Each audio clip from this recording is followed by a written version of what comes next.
What's up, everyone? When you hang them out, melting some glass, and listening to a January 6th debate. God bless you all, and I hope you have a good night, and thanks for stopping by. Then if Biden's going to win so big, why can't Trump be on the ballot? That's not up for Biden to decide. That's up for the Supreme Court to decide. Oh, no, Biden said he wants him off the ballot. It doesn't matter what Biden says. Oh, Biden's not the one that decides that. Trump lost. That's why he can't have his race car on the track. Yeah, this horse is going to lose, so it can't be in the race.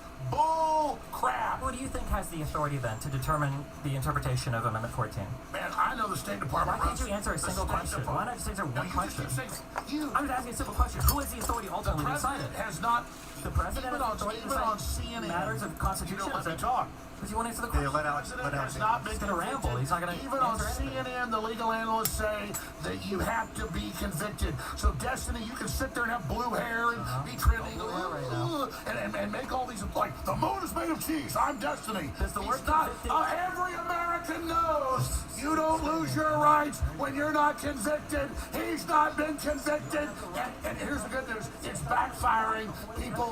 We have the Declaration of Independence, and we can vote for who we want to. No, you can't. Well, you can't vote for citizens. But can you? Nobody stole an election. Can you vote for can't vote for who you want. Can you vote for Nobody stole an an election. But you can't vote for who you want. I think we just Nobody stole an election. But you can't vote for who you want. we just beat this into the ground. Alex, we just crushed this one into the ground, but I want to ask the question in a slightly different way. Was this an attempted coup? Do you guys think this was an attempted coup? Of course it was. Obviously it was. The Hunter Biden laptop. Oh my God. The weaponization Hillary hearings. Clinton's emails. The censorship. Russia. There's a Russian connection. That's all. mRNA vaccines. Take your extra. I want you to take all the shots. Global warming. How many shots do you have? None yet. You want to take some? No, I hope you take I them want all. you to answer one question about any of I this. want to see you take them all. I've been talking about the Democrats more than the Republicans on the January 6th debate. Isn't that wild? Wait. Isn't it crazy? They now admit that the shot erases your immune system and doesn't protect you. So you do that little one-liner there. Shot to protect now. Democrats trying to take away my Democrat. Yeah. Let's stay back. Back to topic. Back to topic. So that's is it a funny. coup? That's the question. Yeah, that's so. I think it can be debated Or that attempted it was coup. a coup. An attempted Definitely, I would say it's an attempted coup. And a federal The coup is flooding the border with Alex Holt. district judge, U.S. District Judge David Carter actually evaluated the Trump Eastman scheme, and he said, All right, we got some big news. I'm not interrupting you. No. Not that yet. But we had Glenn. Glenn's going to speak after you were. I'm sorry. I'll shut up now. So the federal judge, U.S. District Judge David Carter, evaluated the Trump Eastman scheme. Another lawyer. Which we can go into later. But basically, he said that it was quote a coup in search of a legal theory. This is a federal judge. So a judge. We have a CIA coup over America. Hey, the CIA kill Kennedy? Judges aren't part of the CIA. Oh my God. I don't think so. Is that a new theory of yours? No, it's not a new theory of mine. No, the whole thing is a big rotten. So they can find partisan. They found the Secretary of State of Maine took Trump off the ballot because she had one hearing in a YouTube video. Are we ruled by this lady? Can we not vote for who we want? So one of the I guess defenses against it being a coup. Oh wait, here we got Glenn. Glenn speaking. Go for it, man.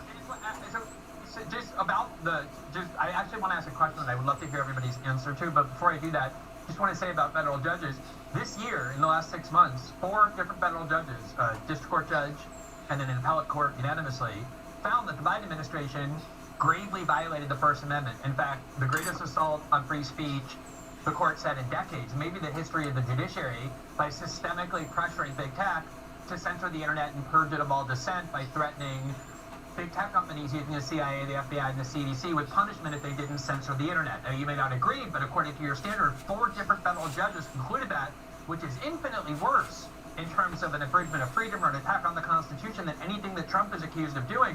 That's not true. That's a digital insurrection on the deep state. Digital insurrection. Can I put a pin? All right, real quick? I just want it to be noted. Hold up, everybody, hold up. Glenn, please finish your point, and then we're going to move on to the response. Ask is the question that you asked Ian is this a coup?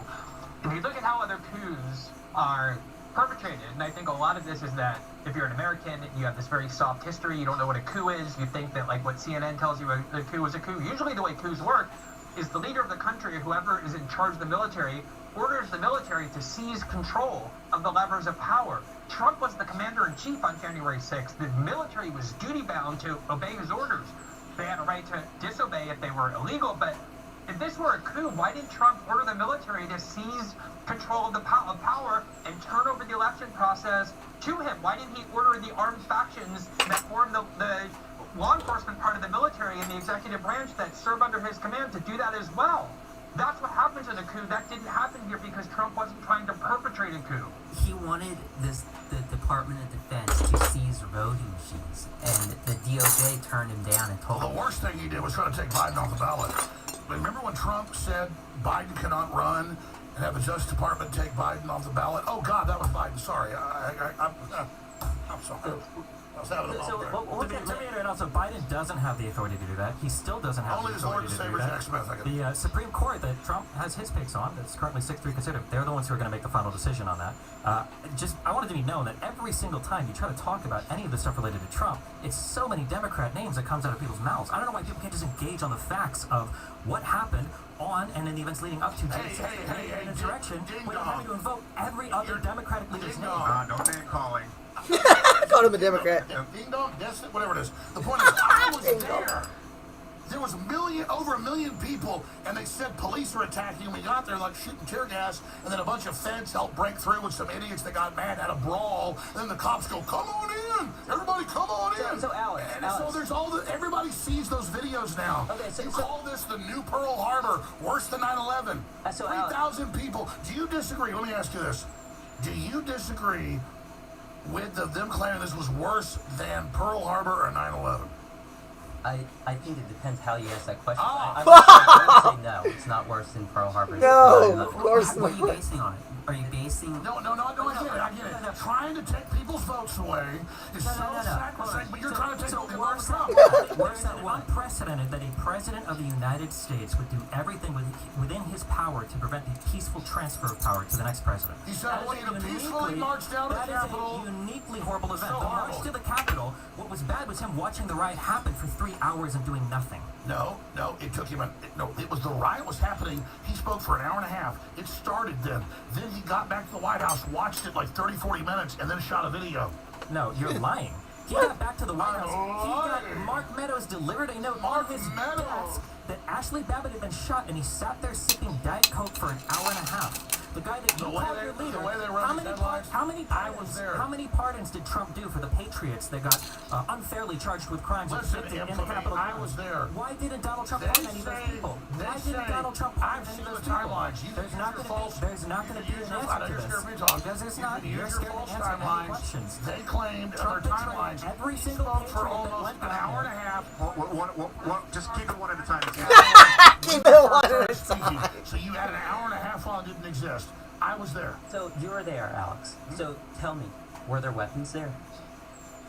No, nobody Okay, used weapons. so are you telling Yes, there were weapons. You're right. You got me. He's going to say the cops. Yeah, they shot Ashley Babbitt and they threw people so- off the balcony and they beat a woman's brains out. You're right. There were 75. Oh no, nobody shot a woman. Nobody beat a woman Nobody to death. beat a woman on the ground. It's a fake video that got put out. It wasn't Ashley real. Babbitt's fake, folks. He was Wow. shot. I like how you would think that years after the event, we're now getting unreleased footage. There's Like there were video 1,000 of people them sitting right dragging around it. There's that video woman. of that event The from 5 police different dragged angles her in without her and getting beat by a baton. How would that take years to Oh my report? God!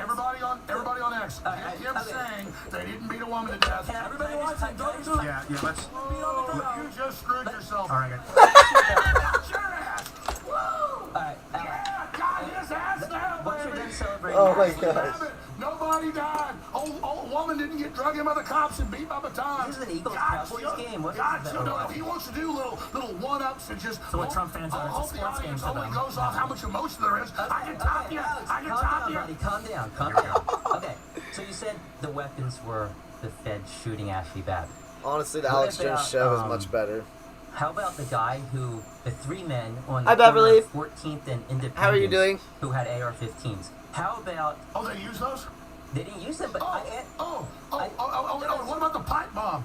I asked you a question, Who's that? Alex. I asked you a I question. saw that video in the about regular weapons. news yesterday. How about how The many guy with weapons the, were putting the seized? pipe bomb. Hey, I gotta 75, say, 75 I gotta people say, arrested. I'm raping people. 75 of the people arrested within the Capitol building had weapons. Let's we have a couple of clips. Knives and stuff. Oh, Nice.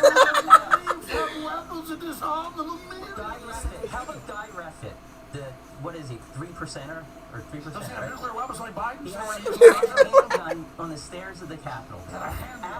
As he was encouraging people to... That's worse than Pearl Harbor. As he was saying, telling people to go into the Capitol, as he was saying he wants to drag Nancy Pelosi out of the Capitol and hopes her head hits every stair on the way out. Did he say Let go me finish into the out. Capitol like Let me Ray just finish Ray my Epps. point before you cut me off. So he wanted to drag Nancy Pelosi out and let her head hit every stair on the way out. He said, Yeah, and a guy pooped on Pelosi. Alex. So we don't blame him. Yeah, let him finish this point because we're going to go to Darren really He quick. said on his way to the Capitol building that they're going to take the Capitol and insert their own government. Yeah, so And he had a out of a handgun billion on the people, steps if of the you lunatics were Capitol. there, and you call it like Martians invading and blowing the earth up, like Lynn Ringwald said. His intention wasn't an insurrection. Yeah. He's saying his intention wasn't an insurrection. He's saying he's going to drag Nancy Pelosi out. He's saying And we're he going to wasn't take under Trump's command. All right. Didn't tell him. Trump said go peacefully. Alex, can I Trump just said finish go and you can peacefully. respond? Yes, you can finish your point, and then we're going to go to Darren. Trump did say go peacefully. No, yeah, I'm not going to be run over. So he was on his way to the Capitol building saying we're going to take the Capitol and install our own government. He had a handgun. In his so whole Trump- in I'm his guilty. handgun I'm on his, guilty. in his- All right, Alex, let him finish. on the stairs of the Capitol saying he's going to drag Nancy Pelosi and Mitch McConnell out. But you don't have a problem with that. That's not... He That's, used a gun. What do you think, Darren? he didn't use a gun because he didn't have the opportunity to shoot Nancy Pelosi or Mike Pence. Did he That's though? okay. He didn't have access I to didn't them. say it was okay. Thankfully, the Capitol Police. Thankfully, the Capitol What about the Jew Thankfully, shaman? the What about the Jew shaman? Thankfully, the Capitol Police. All right, okay. Oh my God, a guy had a gun. We martial law. Thank you, All the shaman. Americans are guilty. You can't vote for Trump now. A guy had a gun. I've been asked by Zero Hedge to moderate this debate, so that's what I'm going to do. Everyone, quiet down. We'll go to Darren Beatty. What's the Alex is so question unruly here? right No, now. This is a freaking coup. What do you think about what they've been saying No, as well? I don't think it's a coup. I think question of an insurrection, you can go to the etymology of rising up. That could be anything. If we keep the proper perspective in mind, it doesn't elevate to anything resembling the Civil War, 9/11, or any of the crazy One comparisons. guy with a gun isn't as big as a civil war. No. They didn't use the gun. Darren, keep going.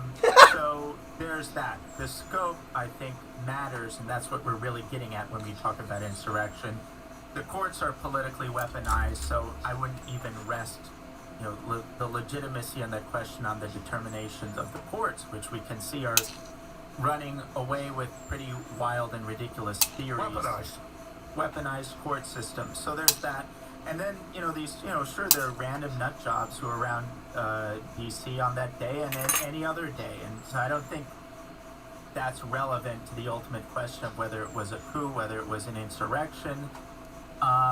And as I said before, the stuff about Trump and the legal theory behind his, multiple part plan, that could be an interesting discussion. It's technically outside the scope of the debate.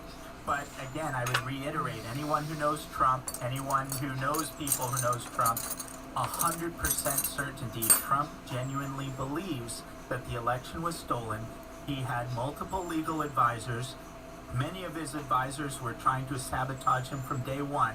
Just because he was advised by one of these snakes doesn't mean that he therefore agrees with what they say. He agreed with the people who told him it was stolen and that he had legal recourse to address that, which he implemented. So there's nothing that rises to an insurrection or coup about that either, even though that's outside of the scope of our discussion for today.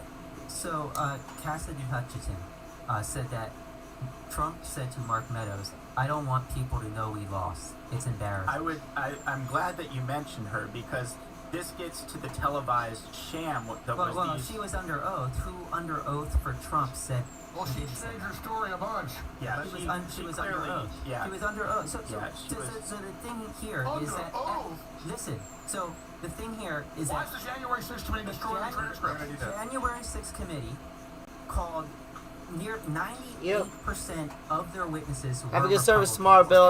I'm These seeing my people brother, were under oath Republican, my and they brother's testified. youngest boy get There were baptized, so my people nephew's who getting didn't baptized testify tomorrow. Within the I'm Trump going to see them. circle, there were dozens who Fifth Amendment. They refuse to say a word. So you're going to tell me that the people that testified under oath are the liars, but the people that said things in the public but failed to say anything under oath are the ones that are telling Well, let me the say, truth. I wasn't just there on January 6th. I was in that congressional hearing and took the Fifth 98 times. And not because I had to hide. The Fifth Amendment isn't just to incriminate yourself. It's because they want to be in a perjury trap. They were to have witnesses claim it wasn't true. I think attacking the Capitol makes us win an election? Yeah, witnesses against their testimony versus you can't get you in perjury. They can't. Oh yeah, just ask Roger Stone that question. No, it doesn't happen that way. How did perjury get Roger Stone that way? Roger Stone wasn't involved with WikiLeaks. He worked here then. He couldn't get a hold of him. I knew he told the truth. He didn't tell anybody I'm behind the WikiLeaks. They said Roger Stone ran WikiLeaks. He never even talked to Julian Assange. Say he ran WikiLeaks. No, they fucking tried to put He him didn't communicate. I think this is getting off topic. Oh my this God! is off topic. That's okay. Roger didn't lie to Congress don't think- when he said, "I don't know Wiki. I have not interviewed Assange." Let's pull back to Darren. I wanted to. Darren's going to finish off what you were saying about this, and I think Glenn, you were going to mention something after that, and then I have a couple of clips that we're going to play. But Darren, Yeah, I mean, the January 6th hearings were a show trial of the sort that would make Kim Jong-il blush. Explain it to them. They wouldn't let Republicans that they wanted under the law on the committee. He Yeah, wanted it Jim was. Jordan, who was actually Jim part Jordan. of How the dare investigation. you I like Jim Jordan. We pick who the people are in our jury. Jim Jordan was Jim being Jordan's investigated by Can't the vote for committee. Trump They either. wanted a person on the Jim committee Jordan. who was being investigated by the committee. How does that make Oh sense? my God, when you're being investigated by the Democrats, you don't have a I vote. think a lot of people watching don't understand. Hey guys, Elected. Does that matter? people don't have the context. So if we start rapid Oh, fire this is argumentation, comical. a lot of people are going to lose interest. You need to stay focused and listen to each other. It's really important. Saying folks, Well, it's that's really right. hard for them to win their case. It is really hard. Win their case when they have to stay focused. It's all very hard, but They need to views of reality. it is possible. Well, I'm gonna go take a piss, and I'll let you tell the fairy tale. But what we're happening is Darren is going to continue what you were saying about finishing up your thought. Going to Glenn Greenwald. Yeah, well, the thought was just about Ms. Hutchinson, and she said a lot of things. I believe she was the one who said that Trump reached over to the steering wheel and, told the Secret Service this or that, which was a bizarre thing because the Secret Service agents in question weren't the ones that were called upon to testify Some under of oath. them testified the same thing that Cassidy Hutchinson said. No, the Secret Yes. Service actually said we would love to testify, and they weren't allowed to. The two Secret Service agents in question, that specific anecdote, were not allowed to testify. So why would they take this secondhand report from Hutchinson when they could have interrogated directly the people who would have been direct witnesses to that? They're in Not the those report. not those two specific those two. agents, but why not? Other in the car with Trump testified for the J6 committee. I don't know why they would or wouldn't testify or have particular people testify, but other people in that car did. No. Yes, they Can I did. people? Yeah, Glenn. The January 6th committee, and it's what Alex was alluding to just a second ago, is one of the biggest shams in the history of Congress, because what happened with the January 6th committee was we had a long history of 225 years of tradition in the United States Congress where whenever investigative commissions would be created within the Congress, the minority leader and the majority leader would each select the members of that committee to ensure there was fair representation by both parties. Nancy Pelosi, for the first time in the history of the United States, as Speaker of the House, refused to allow the Republicans who were chosen for that committee by Kevin McCarthy, at the time the Republican minority leader, to be seated on the panel. And as a result, the Republicans said, we're going to have nothing to do with this. And the only quote-unquote Republicans that were chosen was Liz Cheney, who ended up losing her seat by 36 points, and Adam Kinzinger, who didn't bother running again because they were so unrepresentative of the Republican Party. It was a completely partisan commission. And on top of that, none of the videotapes that were available was made available to the public except for very deceitfully chosen snippets by Adam Schiff and by Liz Cheney And it was only within the last several months that we saw all of the video footage, and what it showed makes a joke of the idea that this was a coup. You had people peacefully walking into the Capitol, led by many of the police officers who encouraged them to enter peacefully, which they did. The vast majority of people who were there at January 6th aren't even charged with using violence, and that's what makes this whole debate such a preposterous joke. If you look at how coups are carried out in other countries, you could make a much better case that the Black Lives Matter protest of 2020 was an insurrectionary movement. The reason it matters, Destiny, is because if you're going to make arguments, there has to be an important test, which is, do you apply the same principles you're claiming to profess and believe in to cases where it undermines your partisan allegiance and your ideology, not only where it helps it. That's one of the key tests for determining the authenticity of your argument. And so if you don't think the 2020 protest movement was an insurrectionary movement against the United States government, there's no way to claim what January 6th was, especially since Trump could have done so much more to cause a coup that he did not do, because that wasn't his aim ever. If you want to talk about applying the same standard, would you have been okay in the year 2000 if Gore refused to certify the vote because he didn't like what was happening in Florida? A lot of Democrats did Can want you to answer do that question? Glenn, answer the question. Yeah, and I wanted to actually, yes, a lot of Democrats were angry about that. I'm not asking if a lot of I'm asking you would be okay personally if he refused to certify the vote. I think there were two. You want to answer the question? In 2016, would you have been okay because if you really believe that an election is stolen, as the Democrats claim they did, then it is kind of odd to say, we're just going to concede that and allow George Bush to march into power, even though we believe that he actually stole the election. Yes, that is kind of an odd no, way it's to go not. about your It's not all that all. We live in a democracy. There are appropriate forums through which you Did can they challenge, not battle that out in the courts? and they though? lost. Okay, there you go. Trump was battling it out in the court. And he lost. Once you lose, anything past that is vigilantism. Vigilantism directed at the government to prevent the peaceful transfer of power to entrench your own power is an attempted coup. That's what he That's not tried what to do. Trump did, though. He told them to be peaceful. He told them go and We're not talking about the peaceful protesters. If he wanted them to be peaceful, You're he would have talking called about in the the National use of Guard the as court. soon as they You're started talking rioting, about- but he didn't do that. Yeah, You're talking about his use of the legal process, of the congressional and judicial process. That was not a He legal went and he process. tested. If he had ordered the military or some other FBI or any of those agencies, the CIA, to go and use violence on domestic soil in order to ignore those court rulings the way people do when they're trying to implement coups, you would have a good argument. He didn't do any of that. He invoked all of his legal rights in the judiciary and in the Congress. He lost, and he walked out of the White House on January 20th. He did not have to be dragged out. He wasn't arrested by the military, which is what happens in coups. So much of this is because you only started paying attention to politics in 2016. You only live in the United States. You have no idea about history or anything that happens in other countries. You have no idea what a coup is. This is a coup But if you all you bring know that about... up. Awesome, Wendy. You're trying to use Hawaii as an example for something that was comparable. That's awesome. I'm glad she liked Christmas bulbs. And yeah, thank you so much. And you're welcome. Glad you guys had a good Christmas. Drive safe. Both of these things happened prior to 2016. I'll be heading to Asheville this week. We're going to see River get baptized tomorrow. Other examples in U.S. history where the president is telling the vice president to unilaterally not certify the vote? Has that ever happened before? That's a totally separate question No, from that whether is this what is a happened on January 6th. It doesn't matter if it's the first time that it ever happened. Even if it's the first time or the 10th time, it's still not a coup or an insurrection. A coup or an insurrection is when you use violence and force in order to seize control of power outside of the legal process. So a coup has to have. So if there's no violence, it can't be a coup. Wasn't there violence? I saw violence. Yeah, you need violence in order to be the coup. The How much amount of violence do violence you that need? happened on January 6th, the most amount of 25 violence grams.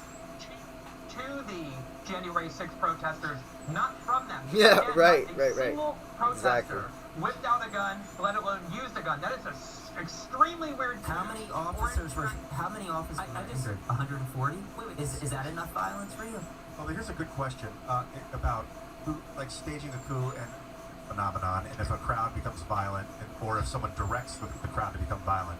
This is actually the next question on my list. Do you guys think that Trump was responsible for this? And before you answer, I want to play a couple of clips. We have clip 1 and 2. These are from Trump's speeches on the day.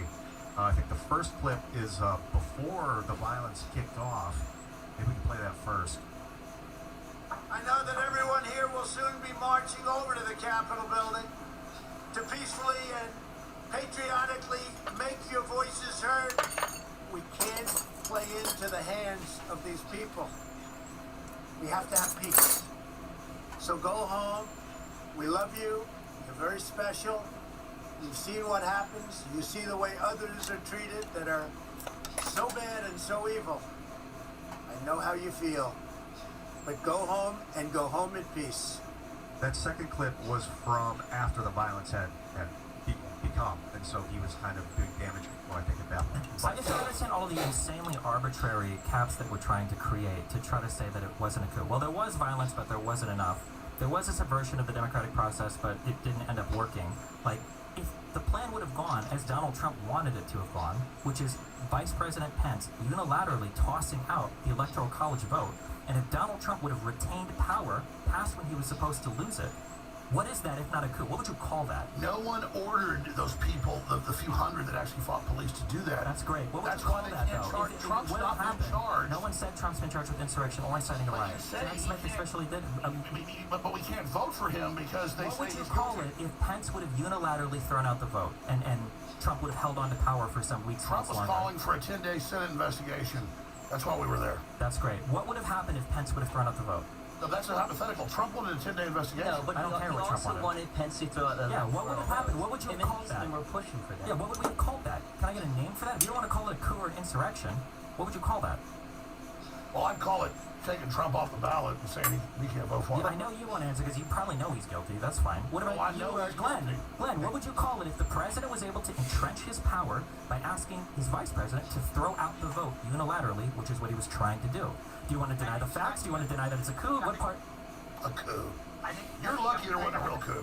There's the argument, but if that had happened, my guess is it would have ended up in the Supreme Court. The Supreme Court would have made the decision about whether Mike Pence exercised his proper authority as vice president, and then Donald Trump, if he had run out of options, would have left the White House on January 20th without any need for military force or police force, exactly how he did, and I would have called that the exhaustion of all of the legal remedies available to the president in the event that he thinks that Exactly, election and was therefore it would have been just the way the Bush v. Gore thing played out. Okay. Exhausting your legal options, getting up to the Supreme Court, the Supreme Court makes the determination. Let Darren finish. Both of you accept that then if the Supreme Court says that because of Amendment 14, Section 3, Trump can't be on the ballot, you would both accept that as well?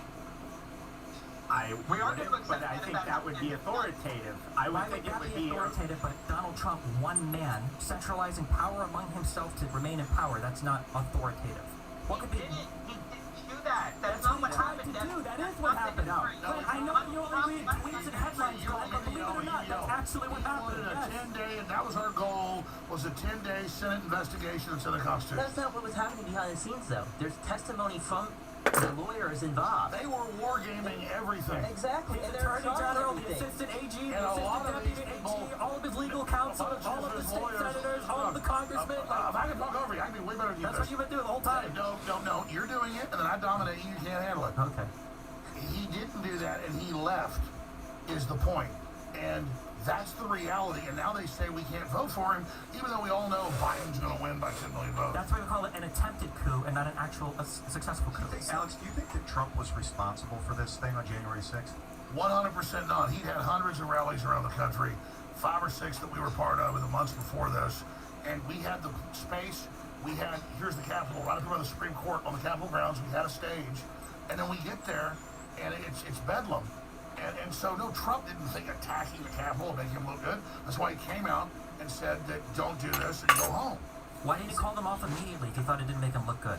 It was happening while he was giving a speech. Wrong. Right. The reason why he didn't call them off is because Kim, Giuliani, and Eastman were making phone calls to other I was senators and there. congressmen asking them to decertify the electoral vote. No. You were there, but you weren't. Do you acknowledge that happened, or do you not acknowledge it? We're talking about the crowd. I don't care about the crowd. Oh. I'm saying that as the riot was raging on and he was sitting there sipping his Diet Coke, if this really made him and his followers you look bad, said- why didn't Donald Trump make a video Listen, immediately? I'm about to do it because I can talk over you really easy. That's what you've been doing the whole time. No. You're I look doing forward it. to you dodging You're the doing question it. again. You're doing it. You're doing it. No, you. So, you. No, you. You. You. Both of you. Keep doing it. What do you guys? You all you. facts. Trump did. What's up, Endeavor? While he was speaking, I was getting What's text up? messages, violence in the Capitol, and I left to try to go stop him. And when I got there, he was still speaking. So this thing where you guys say, oh, the attack started at this time and Trump did nothing this time, he's speaking while it happens for hours. Exactly. He then goes to the White House, tries to figure out what's going on, and puts a statement out against it. And he said, in the middle of a speech, off the teleprompter, go be peaceful. That's what he said. Did Trump get back to the Orals at like 1:30? He also said fight like hell. Yeah, If why we don't did you fight play like those hell, clips? if we don't fight like hell, we're not going to have a country. What did Rudy Giuliani say? He said, let's have trial by combat. Yeah. Maxine Waters Rudy. said, go attack Republicans in restaurants, That's grocery stores. So Why don't, with her, it wasn't hyperbole. Why don't Trump we never ask- said, Trump never supported political violence. Trump never told people to be goons. The left would burn down half the country. Everybody knows that. Everybody knows is Biden's erased the border. Everybody knows all this. You're sitting there claiming this was, do you agree this was big as Pearl Harbor? What are you comparing it? As big as Pearl Harbor in what way? 3,000 Bomb-wise? Pearl No. Harbor. People dead? No. Maybe a blemish on our democracy? I'd say it was very close. Let me ask you this. If they bring in, which they've done, 10 million illegal aliens the last 3 years, and then that gives them, with the congressional seats in the census, more Democrat seats in the Congress, is that not... Undocumented aliens, undocumented immigrants are not voting. They are counted. No, they are not. They're counted in the census. But they're not voting. They're counted in They're the not census. voting. So then they get more Democrat Can we districts. backtrack really fast? Oh my God. So let's Ladies backtrack. and gentlemen, Let's they're all get stealing out elections with the illegals. They get Let's more backtrack congressional, to January they get more 6th. congressional districts. Yeah, I Can do we want to go go back. back to January 6th? Okay, so you play those clips. Oh, you always want to get off of it because it wasn't an because I came insurrection. here to debate And then as January soon as I 6th, not bring up the real immigration. insurrection, you can't handle it. I'm not here to debate immigration. Yeah, talk to me, Brian. Okay, so why don't we ask the Oath Keepers, the 3%ers, the Proud Boys, the ones who were actually indicted and convicted of seditious conspiracy, why they did it? And Oh, well, you know, they told us. no, yeah, they did tell us. In both- They did tell in us. both I January trials, let we me said you- finish. Wait, yeah, let Brian finish. And then you can come back and All right. Joe Biggs, he said, I did it because this is where Trump wanted me. He wanted me to do this. Stewart Rhodes, Oath Keepers, same thing. I did it for Trump. Multiple Proud Boys and Oath Keepers, they all said, I was here because of Trump. I went into the Capitol. I took the Capitol because that's what Trump wanted. So was Trump responsible? Ask them. Ask the people that are serving 20 years in prison for seditious conspiracy. I'd like to respond to that now. I know Stuart Rhodes well. I know Joe Biggs well. He used to work here. And they have never said Trump told them to go into the Capitol. They have never said they did it because he asked them to. That is not a true statement. That is a true statement. Joe I have Biggs, quotes right here. Joe Biggs shook a fence. Stuart Rhodes said he never told anybody to go in the Capitol and never went to the Capitol. And you just said they said that Trump told them. Multiple Proud Boys said they were in the Capitol because that's what Trump wanted. Trump Oh, you're wanted reading a Jack Smith federal filing? Next we'll No, tell you I'm going. Jack Smith didn't indict the Proud Boys. They have messages between the group. They have the actual. No, I know all about it. Yes, And, they have them. So and- are you saying these are fabricated? No, read me the quotes. Yeah, read those quotes. I mean, I have some. We were here to storm the Capitol. We were here because of Trump. Trump. I mean, there's. That's pretty different. And So you what didn't say Trump told what's me the to. best quote you Nobody have? is saying, hold on, said wait, go wait, wait. peacefully. This is a red herring. Nobody, they're not saying that Donald Trump personally communicated to them to go to the Capitol. What they're saying is the reason why they were there, which I think over 147 convicted people have thus far in their convictions, have said the reason why they were there is because Trump called them to go there, not Both, personally. both, Not, both you know how many of Proud those people? You know how many of those people cited rape as the reason why they were in the Capitol?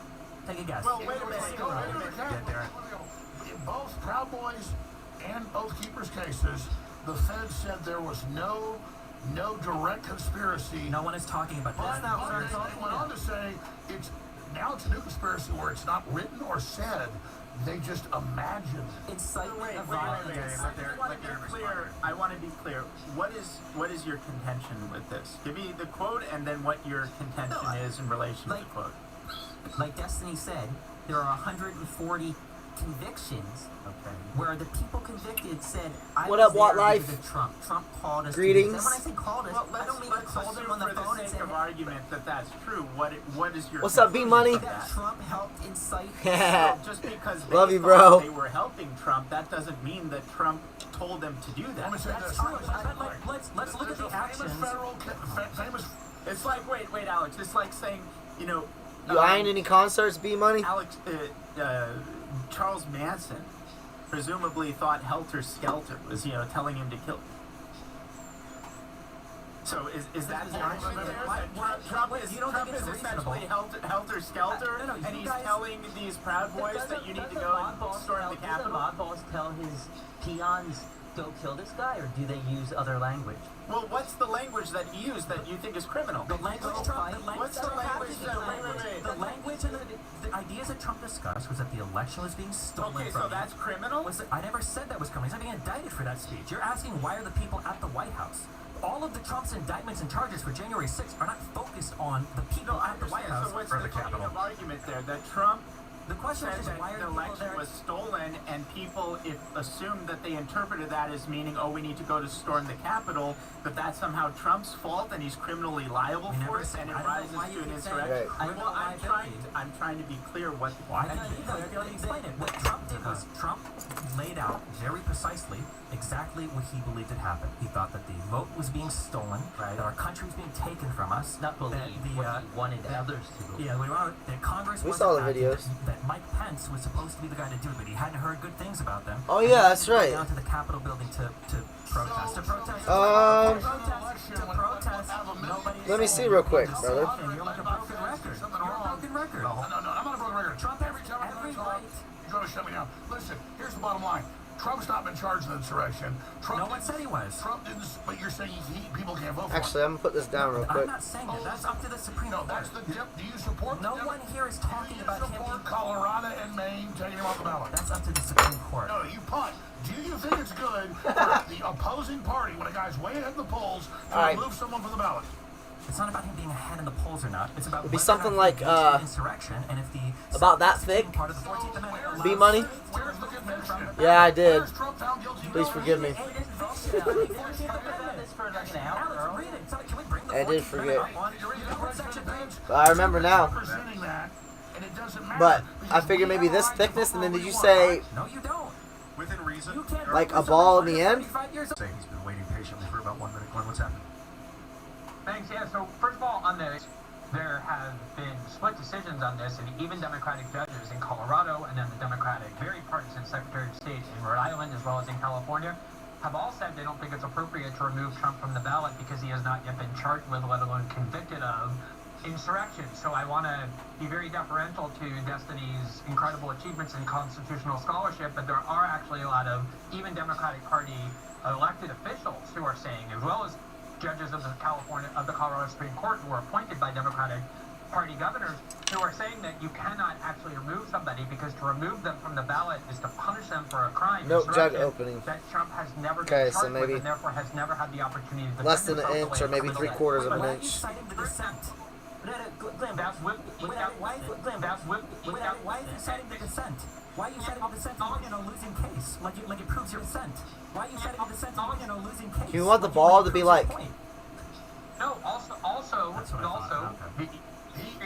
Yep, still alive, Heath. I have a direct Glenn, question. Do you want the a clear ball? No one's B Money, or on the ballot without being convicted. do you want like something fancy, like a little marble or something in there, The or Secretaries of State of mushroom California pen- and mushroom, Rhode Island or- have also said the same thing, but it's true. The Supreme Court will decide. Or I can just make a very prototype quickly that's decide clear and go Trump to from remain on the there? ballot, and then that will resolve that issue. The question I have, I have just two questions quickly. One is, why didn't anybody like Jack Smith charge Trump with engaging in an insurrection? If Trump was engaged in an insurrection or inciting an insurrection, you would hope, I would think, that he would be charged with that. I don't think he was, so I'm happy he wasn't. But for those of you thinking he was, why wasn't he charged with it? And then the second one is, I just want to know, given that the 2020 riots did have a lot of people in there who were nonviolent, anarchists and insurrectionists, and who engaged in a lot of violence, a lot more than was done on January 6th, do you also think that the riots of 2020 constituted an insurrection? I'm just trying to understand, to get a sense for what your definition of insurrection So, is. Glenn, do you think that the 1992 Can you riots? just, when I questions. Can you just answer that? And then I'll ask whatever you want. like quick answers for these. For the Yeah, I can give answers too. I don't think that Black Lives Matter was an insurrection. I do think 1992 riots in LA was an insurrection. George Herbert Walker Bush. Did not matter laugh. That made it not an insurrection. What did it laugh? So it was a Okay. protest, and the violence was when the police clashed with the protesters. I'll start with clear. The violence was not against the government in order to stop the government from doing something. There weren't Antifa and anarchist groups there that explicitly say they were using violence to overthrow the government. That didn't happen. We're firebombing federal courthouses. God, that's not true. They were the bombs on the courthouses. There's nobody. It was at nighttime. There's nobody in there. They were not obstructing The anything. firefighters They got were not. excited. Arson's a serious They were crime. not there to obstruct an official proceeding of a government. They just burned down a courthouse. That's Really, it. So really quick. I want to ask Glenn. Do you think 1992 was an insurrection?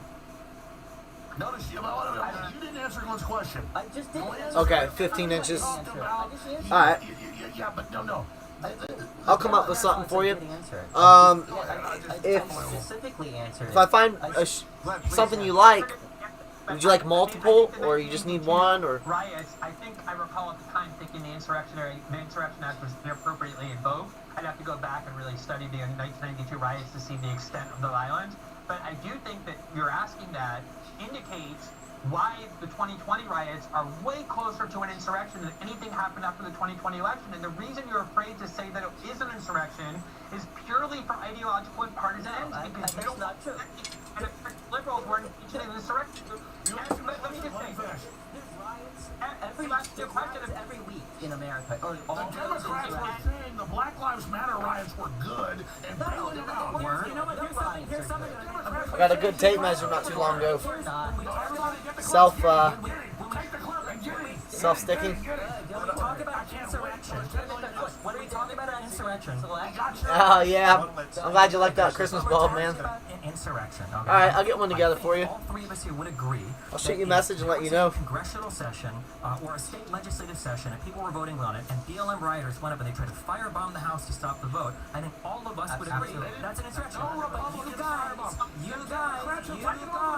you guys, hello, oh my God, I almost finished the sentence. The secretary, And way more violent stuff in capitals than Trump. I understand, yes. Oh, that's a Space great lasers, point. we're destroying houses in Hawaii, okay? You keep bringing back the amount of violence. The amount of violence isn't relevant. All of us here agree that, obviously, over the entire So when course of the Democrats BLM storm the riots, Capitol, it's great. When over Democrats the endorse course- them storming, it's good. over the course of the BLM riots, there was lots of violence. I think everybody on this side of the table is okay with charging What about and Democrats convicting storming people. capitals all over the Everybody country? here is okay with charging and convicting anybody that was guilty of a violent act. However, violence, no matter how much, does not make it an insurrection.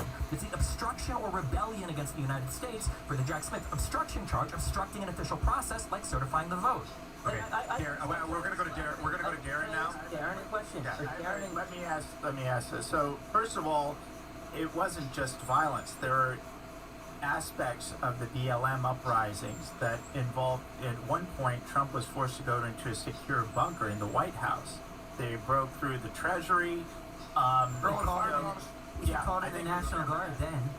But Did you I have a remember that? question. I have a question about the 14th Amendment for Destiny or anyone. So let's assume that it doesn't require a conviction. In your view, who is most appropriate to make that determination? If it doesn't Supreme require, Court. Well, so the answer, the real answer is it's hard to tell. Personally, I don't like the way the 14th Amendment Section 3 is written. I've got a lot of friends who will hate me for saying that. And I think that the Supreme Court probably will rule against it. Because the problem with the 14th Amendment is the self-executing part of it. Means basically Yeah, anybody being money, it's involved in that Alex. balloting process and putting He's been on pretty ballots can belligerent make that tonight. determination. I so mean, you basically agree it has to go up to the Supreme Court. And there's some liberal guys on the panel, just and Alex removed has from been that. pretty I'll say this, intense. Declaration of It's Independence, and you know what insurrection. I want to fix this peacefully.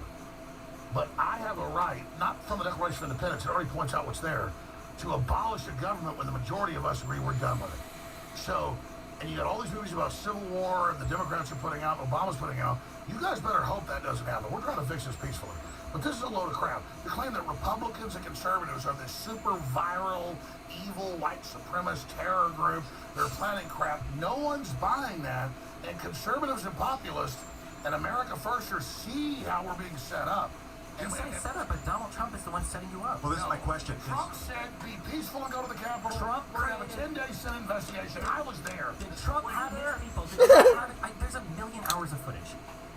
Trump had 7 different states create 7 false sets of electors that perjured themselves, saying I know they were this. duly I know elected, this. and they shipped all of those I to know this. When I Congress. tried to have people that I know put clips of me saying don't go in the Capitol, they would take them down. Or we show clips of people pulling off their Antifa gear, putting on Trump gear, and you know, all Where's the video footage of all the Antifa gear? Yeah, Oh my God. 10,000 people We're have not phones doing there. clips tonight. Oh, everybody. How many Where's the Antifa footage were of arrested and stripping down charged? Antifa gear? Gotcha. How many Antifa?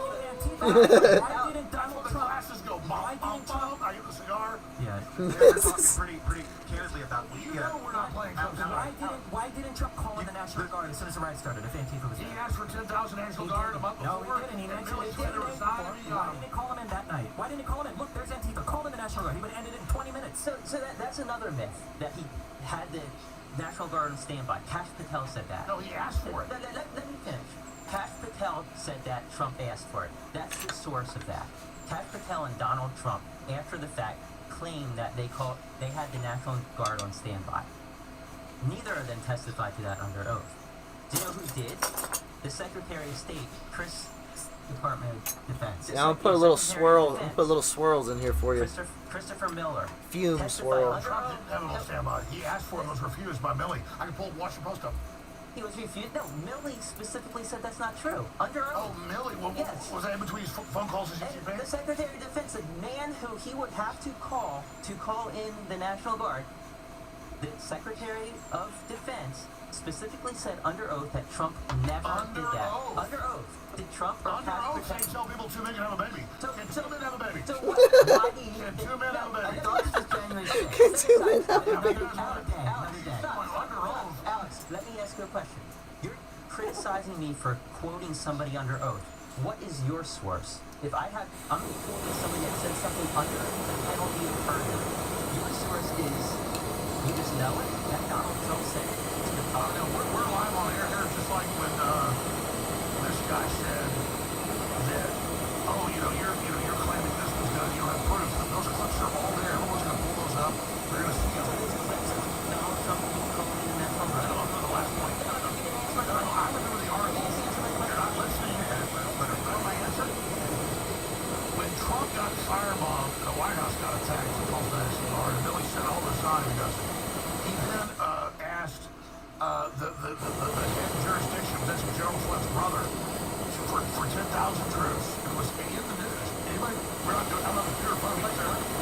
He asked 2 weeks before that they It wanted. wasn't in the news. Okay, well, boom, gotcha. Everybody get it. Show it.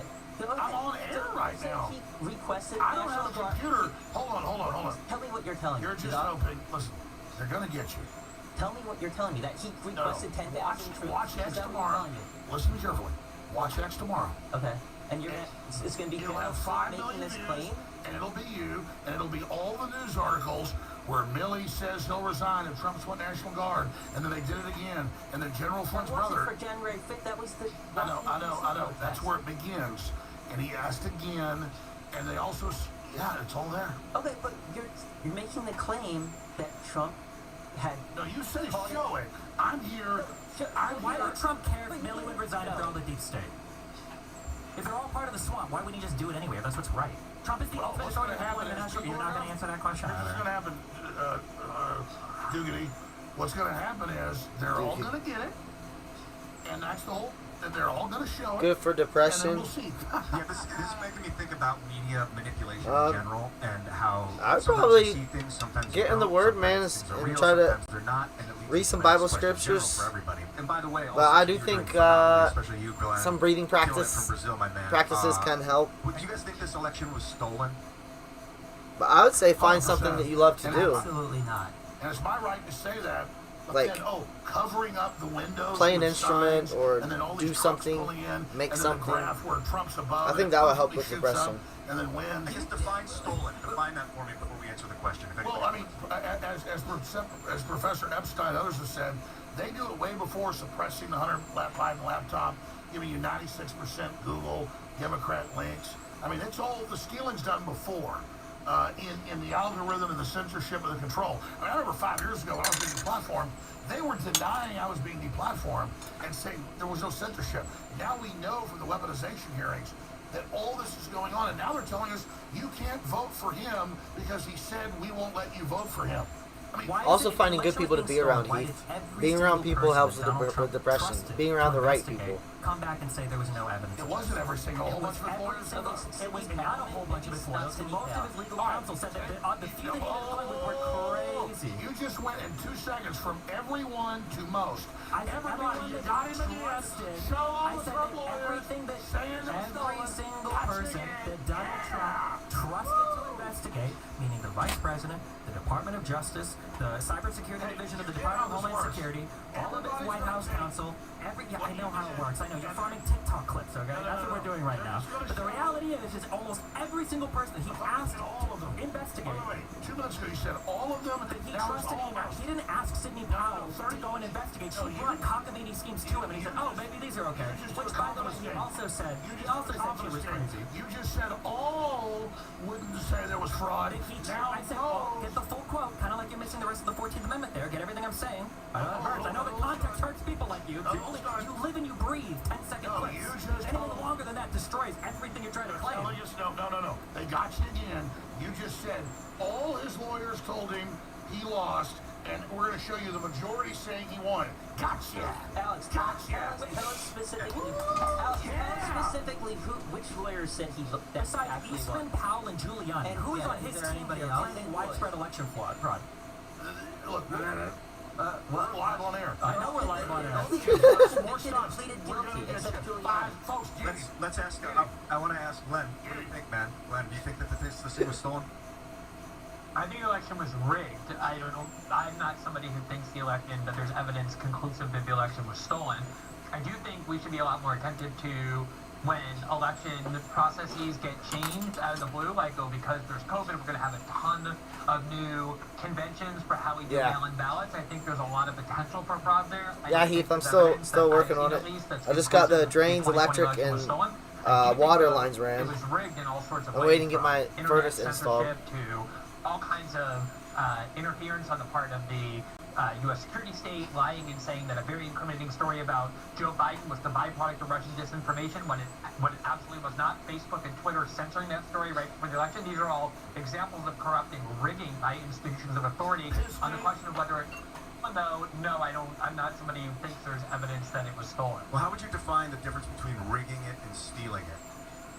Rigging it is when institutions of authority cheat or act corruptly in order to manipulate public opinion to prevent stories from getting to them, like those news stories about Joe Biden and the way that he exploited his family connections in Ukraine and China to profit for his family, and lying about it and saying that it's Russian disinformation, censoring the internet to prevent stories from getting to the public, having the security state, the CIA and the FBI, that's supposed to have no role in our politics, being the ones to cook up those fabrications. That's all examples of rigging and manipulating our democracy the way that we accuse Russia of doing. The U.S. security state, the corporate media, Twitter and Facebook did that way, way worse.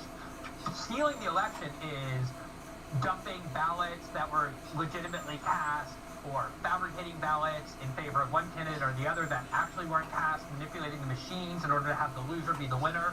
That's what I would distinguish between rigging and stealing. Okay, so to clarify. Do you think that Donald Trump asking Jeffrey Clark to go and threaten the DOJ that if they don't sign on to a false letter trying to bully states into claiming there was mass election fraud by claiming the DOJ had actually done it when they had it, that's specified to under oath. Oh, God, under oath. Do you think that would be considered an act of corruption? The whole point is, if Trump legitimately believed that the election was stolen, as Democrats believed in 2000, 2004, 2016, as No, that's not right. It's not answering the question. Then I'm answering the question. I just can't do it in 7 minutes. If Trump believed genuinely that the election was stolen, then all of those steps that he undertook to try and present the Congress the way to alleviate the stolen election, to have courts reverse the stolen election, to have Mike Pence exercise what he thought was his constitutional authority, might have been wrongful, but they weren't illegal, and they most definitely weren't a coup. So if he thought that the election was stolen, he was allowed to tell the DOJ that they needed to sign on to a false letter claiming they found election fraud. Otherwise, he would replace Rosen with Clark. That was something he was allowed to do. False letter. All this stuff's crap. The DOJ hadn't found anything. So the DOJ attesting that they had found something would indeed be false. That's right. I know. In this world, we need evidence, Alex. I'm sorry. Oh, evidence. Oh, I know. Yeah, one-liners. evidence for evidence. Yeah. So Two Men Have a Baby? Isn't there a sitcom called 2 Men and a Baby? Yeah, it's all point. Three Men, and it's a great movie. Oh shit! I'm sorry, my bad. No, but I mean, I'm sitting here, like, guys, they said it was worse than Pearl Harbor in 9/11. Like Glenn says, So, Wow, Alex, you're fighting demons up here. None of us are saying that. Alex, you pointed out the votes, they went up way at night, they went up way high, but Trump was winning, and all of a sudden Biden pulled ahead at like 1 a.m. Red Mirage. Yeah. So, but do you understand that the media basically told the American public that this is what happens basically every election? Yeah, they pre-programmed it at Red Mirage. No. Do you understand? No, it doesn't have every Do you election. understand why that happened? No, I'm not other than smart a enough to conspiracy? understand. The trucks, You want- you want and they me- shut down the polling places, You and want the me to trucks explain pulled that? in, Let and they me blocked the explain it windows to you. out, and ran the same ballots over and over again. No, Let I me don't. explain it to you. Oh, explain to me. Donald Trump, for months before the election, he kept saying mail-in ballots are rigged. Don't vote by mail. So, do you think that Republicans are going to vote by mail if Trump says not to? So, Republicans. But that's chicken and the egg. But let me finish. No, let me finish, and then you can. Republicans didn't vote by Alright. mail because Trump said, I don't. I don't know if it's you're not still there, safe." B-Money, but Democrats put like a voted by fume mail. swirl in it, and there's actually like an air bubble Mail-in trap. votes were counted at the tail end of the vote count, as they always are. So It's kind of what hard to get the happened? camera to So focus. Trump pulls ahead early in the night, just like everybody said was going to happen if you were paying attention. They start counting the mail-in votes. Biden's moving up. They start counting more mail-in votes in these states that are in the big cities, which are primarily Democrats. What happens? Biden pulls way ahead in the big cities, just like everybody does paying attention. Can I talk Wouldn't now? have- Can I talk? wouldn't have known. Can I talk? Go ahead. That's why they had to all over the block the windows out, kick everybody out, claim water mains broke. Let me talk. It's actually over And 16 then inches. magically, on the surveillance cameras, just keep loading machines over and over again. But you're right. Extra inch never hurts, right? Let's stop. You're right. No, I agree with you. Trump actually lost. So why are you so scared to let him run again? I'm not scared to let him run. So you support him being on the ballot? I support whatever the Supreme Court says. 16 because and a I half. think They should define what insurrection is. I think that's fair. I'm not saying I'm on either side. But let's go back to the pulling out votes or tabulating votes multiple times. Did you actually watch more than the 14-second clip that Giuliani put out there where they purportedly pulled out ballots from under the table? Let me ask you a question. No. Why in Michigan and Georgia did they block the windows? No. No, yes, Why? I don't know why. Ask them. Why did they say a water main broke? They later admitted it didn't. These all went to court. All these were. Oh, why were they in court? let me stop you. Because you guys, hold on, stop. All of them went court. Can I say one thing? I'll give you the floor. I'll give you the floor. Let me say one thing. Go ahead. I was found guilty by 2 judges in Texas and Connecticut, and then they had a jury trial on how my damages. Trump, they changed the law, has a judge who said at the beginning of the real estate hearing he's guilty.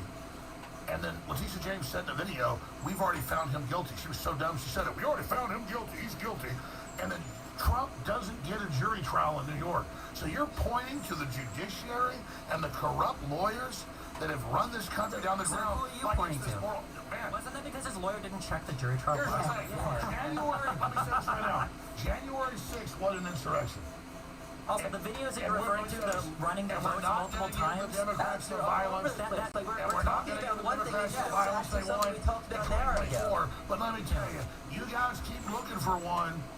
Once you guys start to fight and launch martial law, you're going to actually get the real thing, and then you'll know what it Alex, is. how long have you been calling for martial law? How many decades now? Also, all the examples you bring up have The literally COVID been... lockdowns were martial law. God, and they didn't last forever like you guys I could make it 15 if you want. You need to cut down any. It's 16 and a half.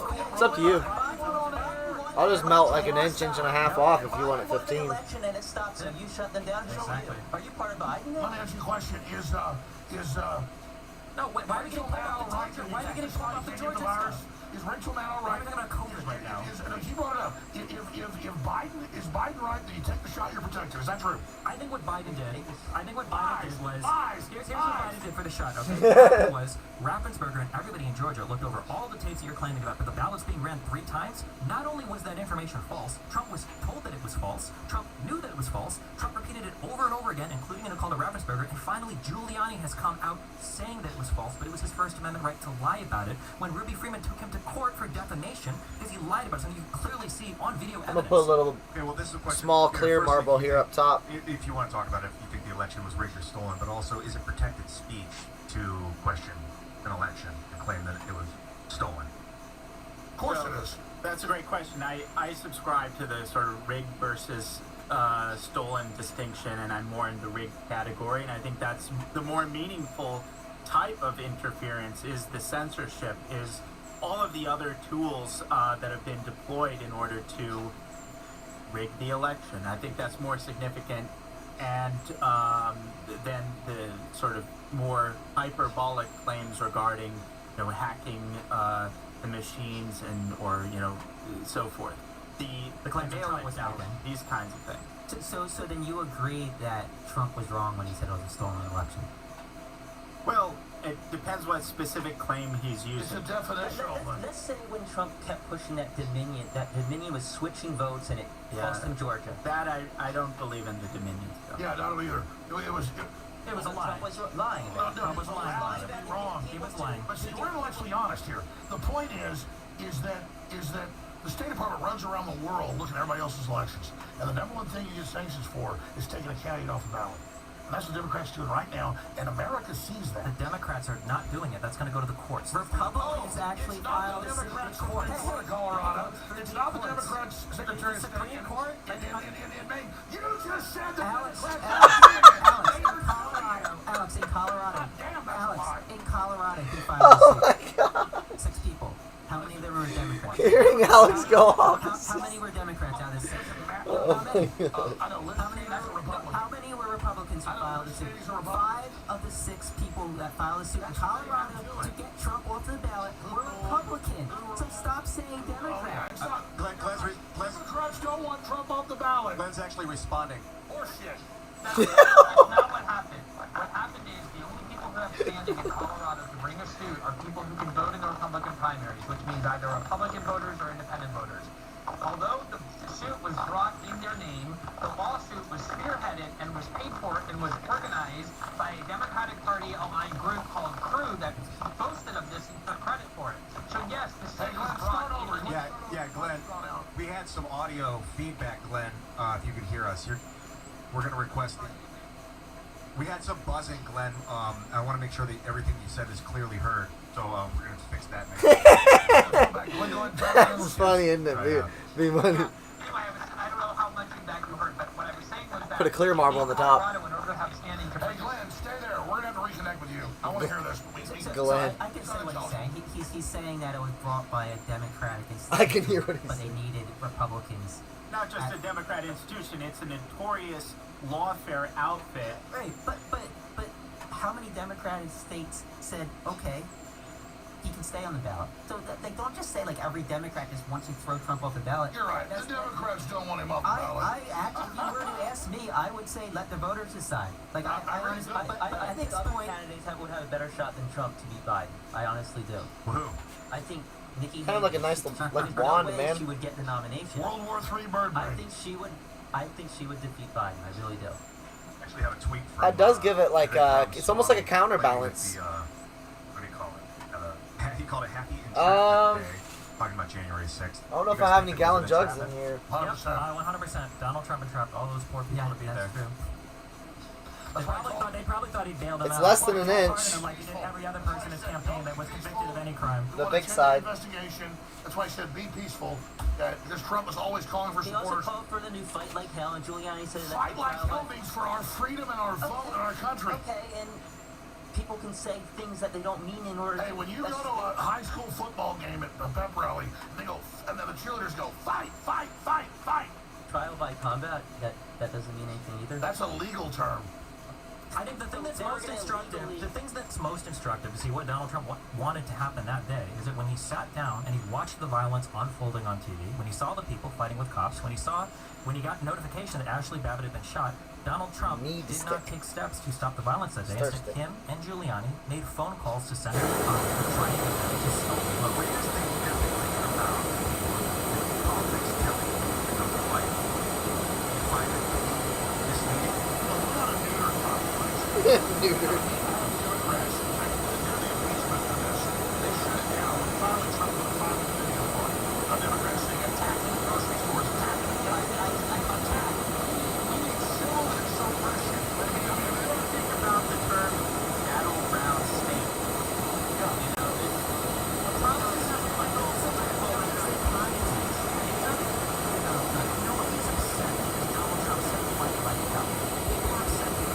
Where's Giuliani? Or wait, no, Trump. Process with absolutely no good reason. No, it's the Democrats no that was a Russian agent. And The then Democrats he had the falsely chance to said he was on a Russian January agent and 6th. sick the deep state on him for the 4 years of his administration. That every single is appointee that he made, all is the there young any, people were is there any evidence Trump's a Russian agent? No, but that's why he wasn't convicted or charged of any crime No, for but it. they were the ones saying that the American Was he voters charged with were crimes for being a manipulated Russian by the agent? Russians. Was he They charged? were the ones. Was he charged with a crime for that? Hillary is Was he charged with a crime for that? They tried. Hillary tried.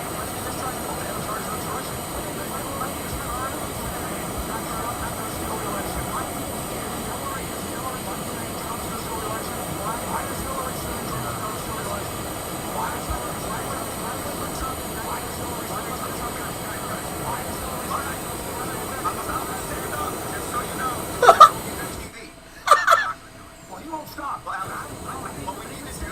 we need to do, guys, what we need to do, No, I do have to listen to me. if we don't speak over each other, what we do is we listen to each other, take turns, it becomes way better. A lot of questions. I agree. Well, can I finish my statement here?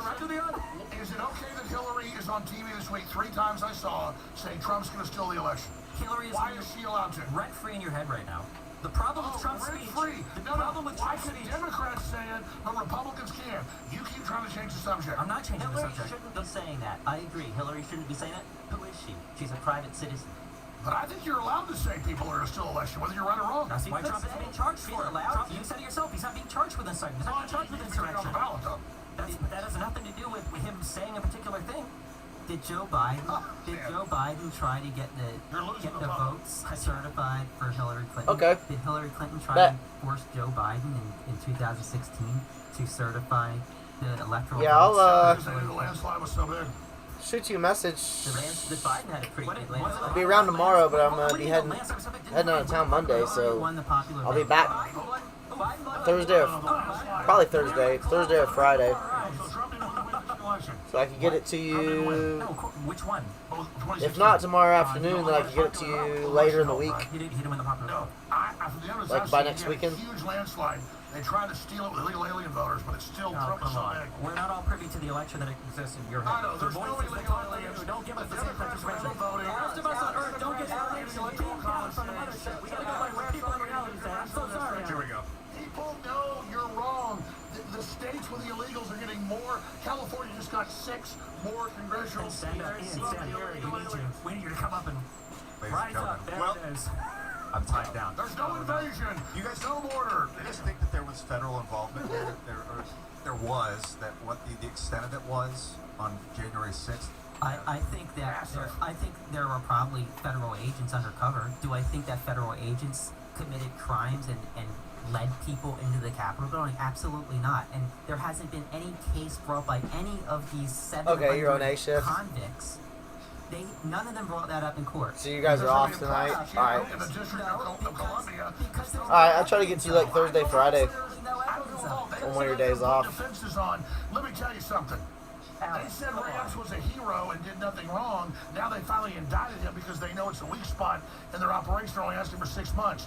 Let me tell you, we're not playing clips for tit for tat here, but I want everybody on X to get these statements and put all the clips of women putting onions in their eyes and the cops fake arresting people and high-fiving them and saying, I'm a federal agent, I just helped run the attack. They're going to string all these videos out. So here's the thing. like Brian said, there's probably some informants on the ground. I think one of the Proud Boys, one of the ladies in the Proud Boy was an informant. So she was on the ground. She didn't go into the Capitol building, I don't believe. The problem is with what Alex does is he pushes these conspiracy theories, these ideas that illegal aliens were voting. There's no evidence of that. Well, I think with the illegal alien voting thing is what's happening is they're coming in and then they're being counted in the census, which then adds more electoral votes. Okay. It gives more congressional districts. That's fair. That might be happening. I haven't researched There are that. indictments But all over the country. They're not There are voting. indictments of illegals everywhere voting. Got them again. Get them all. They're not voting. They're not Alex, voting. like two people, I maybe know a five. bunch of cities have passed laws where illegal aliens can vote. No, they haven't. No. Not in the federal election. No, but the illegals are voting in elections, though? Not in the federal ones. So I know that some cities try to have them voting in like local matters. I don't know how many of those are successful. The legal aliens should Go be to voting, okay? band.video. But they're not. They're not voting in federal elections. Yeah, That's I don't know absolutely- why you would. Band.video, and on the left at the top, I usually just click on the Alex Jones show. Texas is gonna eat you guys He alive. starts at noon our time, I don't know why. so you can catch it live, or if you watch it like the day after, they'll cut some of the commercials out because he plugs supplements like quite Do often. you think it was okay when he asked Pence to do it? I already told you 5 times. I think that was a bad theory. I didn't say it was a bad theory. Because I'm You think it was intellectually allowed? honest. You think it was an attempted coup? You think you can ask the vice president to unilaterally determine the outcome of the election? No. Trump was exploring every option. The main thing he wanted was a 10-day investigation. No, Trump wanted Pence to throw out the election and declare him the winner. Imagine if Trump would say, like, I don't believe Joe Biden can be on the ballot. Imagine if federal And judges that would that go to court, and the courts can what decide would that. Republicans be doing right now? Biden hasn't What would said you that. do Biden if you hasn't got said that. If States have. Republicans are Trump spent trying 4 to years saying Obama should go on the ballot. I mean, what do you want to say? If Republicans are trying to take Joe Biden on the ballot right now, what would you say? Let the Supreme Court decide. Yeah, buddy. Even this I've been going conservative Supreme Court, I say let them decide. Glenn Greenwald, and you're gonna Yeah, we should. But Darren, you've been. Some Republicans have an impeachment committee right now. What are Going you, to the House. Darren? What's on your brain right now? Isn't that trying to remove? Looking at you thinking. Well, I can attempt to answer the question about federal involvement, as my reporting at Revolver News is largely responsible for changing the national conversation in that direction. And notice they first threatened to sue you. I'm leaving in a minute. Take a piss. They first threatened to sue you. Now they've indicted us. You've been vindicated. Yeah, in fact, I have a video. This is about Ray Epps. You just mentioned, Alex. It's clip number 3, and it's about 25 seconds long. We're going to play this, and then Darren, I want to hear what you're about to say. Tomorrow, we need to go into the Capitol. Ray Epps. Into the Capitol. What? You hear that, dude?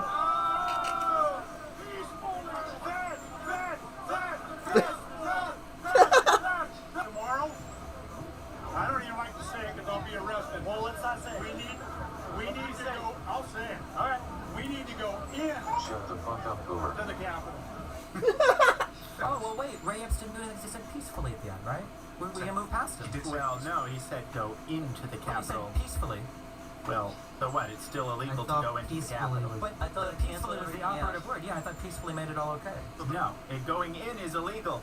Trump didn't say storm the Capitol. He didn't say go into You're right. the Capitol. He's gonna get 6 months in prison. So No, I mean, you guys want to hear the argument for federal involvement or not? go for it. Yeah. Not really. Okay. I want to hear it. All right. Well, there's a lot of dimensions to it. We can start with the Ray Epps issue. Here's a guy, you saw that was only part of the clip. There's much longer clips about Ray Epps, but here's a guy who's the only guy caught on camera as early as January 5th, repeatedly calling for people to go into the Capitol and prefacing his seemingly rehearsed remarks in each case, saying, I'm probably going to go to jail for this. I'm probably going to get arrested for this. You need to go into the Capitol. The next day, he flew across the whole country, presumably to go hear Trump's speech. He skipped Trump's speech. Instead, he was a veritable Where's Waldo everywhere in January 6th, directing people, go into the Capitol. It's in that direction. That's where our problems are. Then, amazingly, he's pre-positioned right at that initial decisive breach point on the west perimeter of the Capitol, and he's whispering into somebody's ear just seconds before the bike racks are broken through. He texts his nephew, I orchestrated it.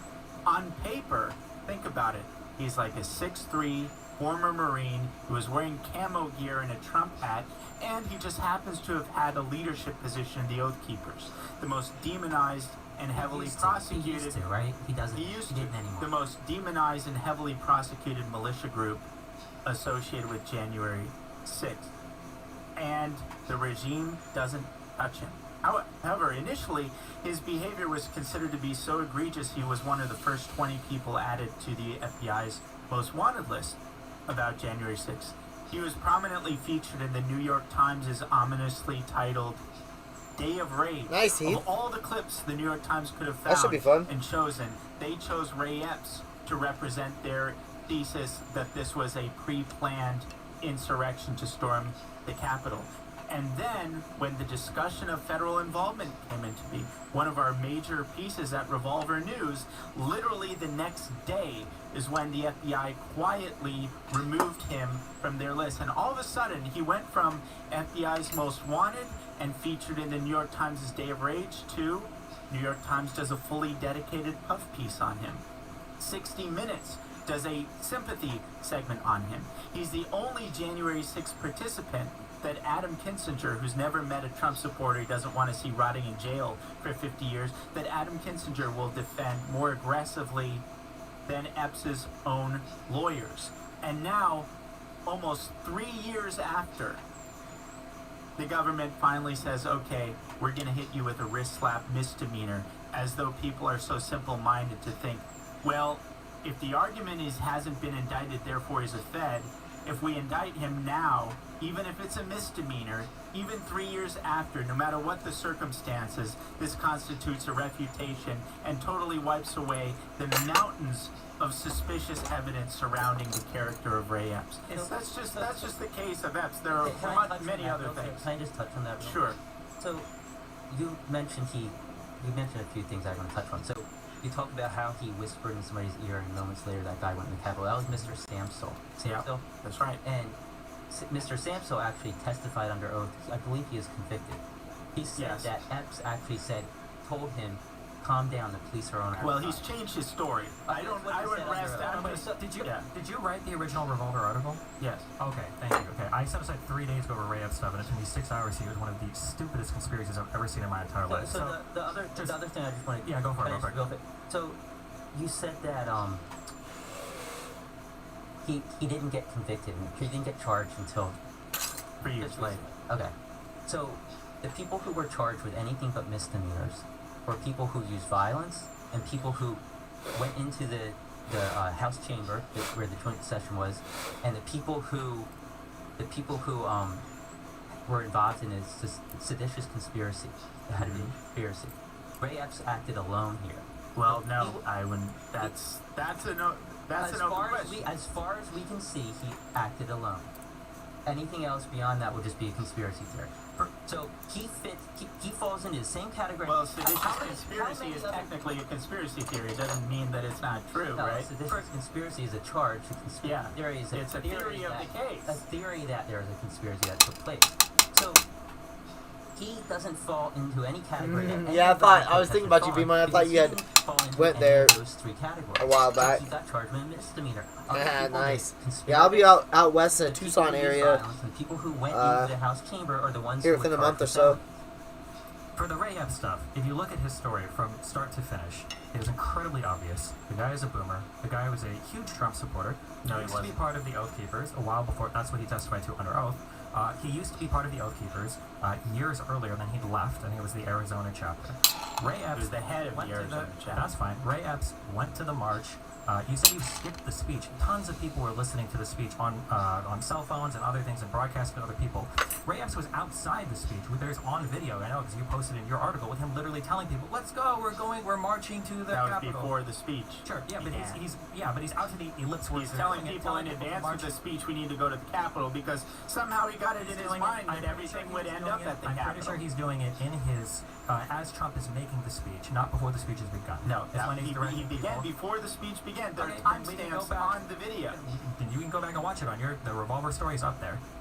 For every every single thing that you assert about him, that he's in video whispering into a guy's ear, you say it in the rest of your article, all he's doing on the day of, when the protesters are getting violent, is going up and down telling people, don't fight with the cops. Don't fight with the cops. The cops are on our side. That's what he's saying the entire time.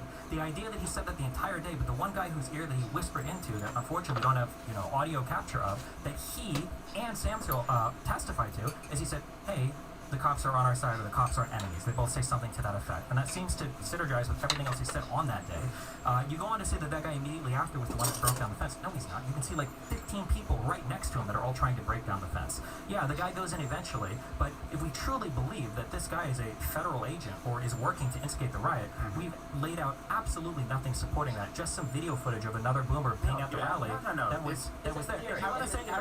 If you want to say that why was he removed from the FBI list? I mean, why was he removed from the FBI list? Like, all the information is out there. He said that after his video was identified and people on X started to identify him, and then because all of his online stuff is incredibly easy to find, he started to get phone calls, he started to get harassed, he started to get threats, so he called the FBI as soon as this was brought to his attention, and he told the FBI, hey, this was me, and here I am, and this is what's happening. The FBI took him off the list. No, wrong. Your timeline is wrong. He called the FBI when he saw himself in the videos. Wrong. Yeah, a friend told him about it, and that's what he said. That's what he testified.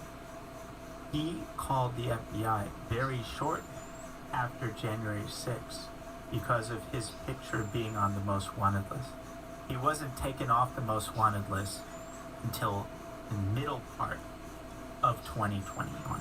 There were multiple months span between him calling the FBI in the first instance and being quietly removed. That's not true. Yes, it is. No, that's not true. Well, I mean, I can tell you why it's not true, okay? Because what you did, I read your article, is you looked at 2 archived versions of the website and you didn't have a 12-month archive. For some reason, you assumed that the recent snapshot that you took at 2021, you think that that was the first time the page has been changed. That was just the first time the page has been archived.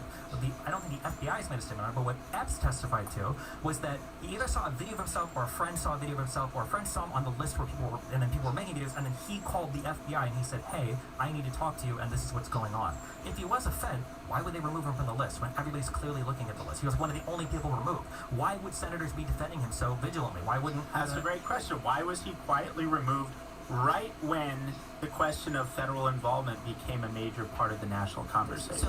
And let me just, I don't want to get lost in these weeds. I just want to say something quickly. So you're saying, he said, we need to go into the Capitol peacefully. And you point out correctly that in many instances caught on video, he's engaged in what you could call de-escalation of the crowd, and he's not urging people to violence.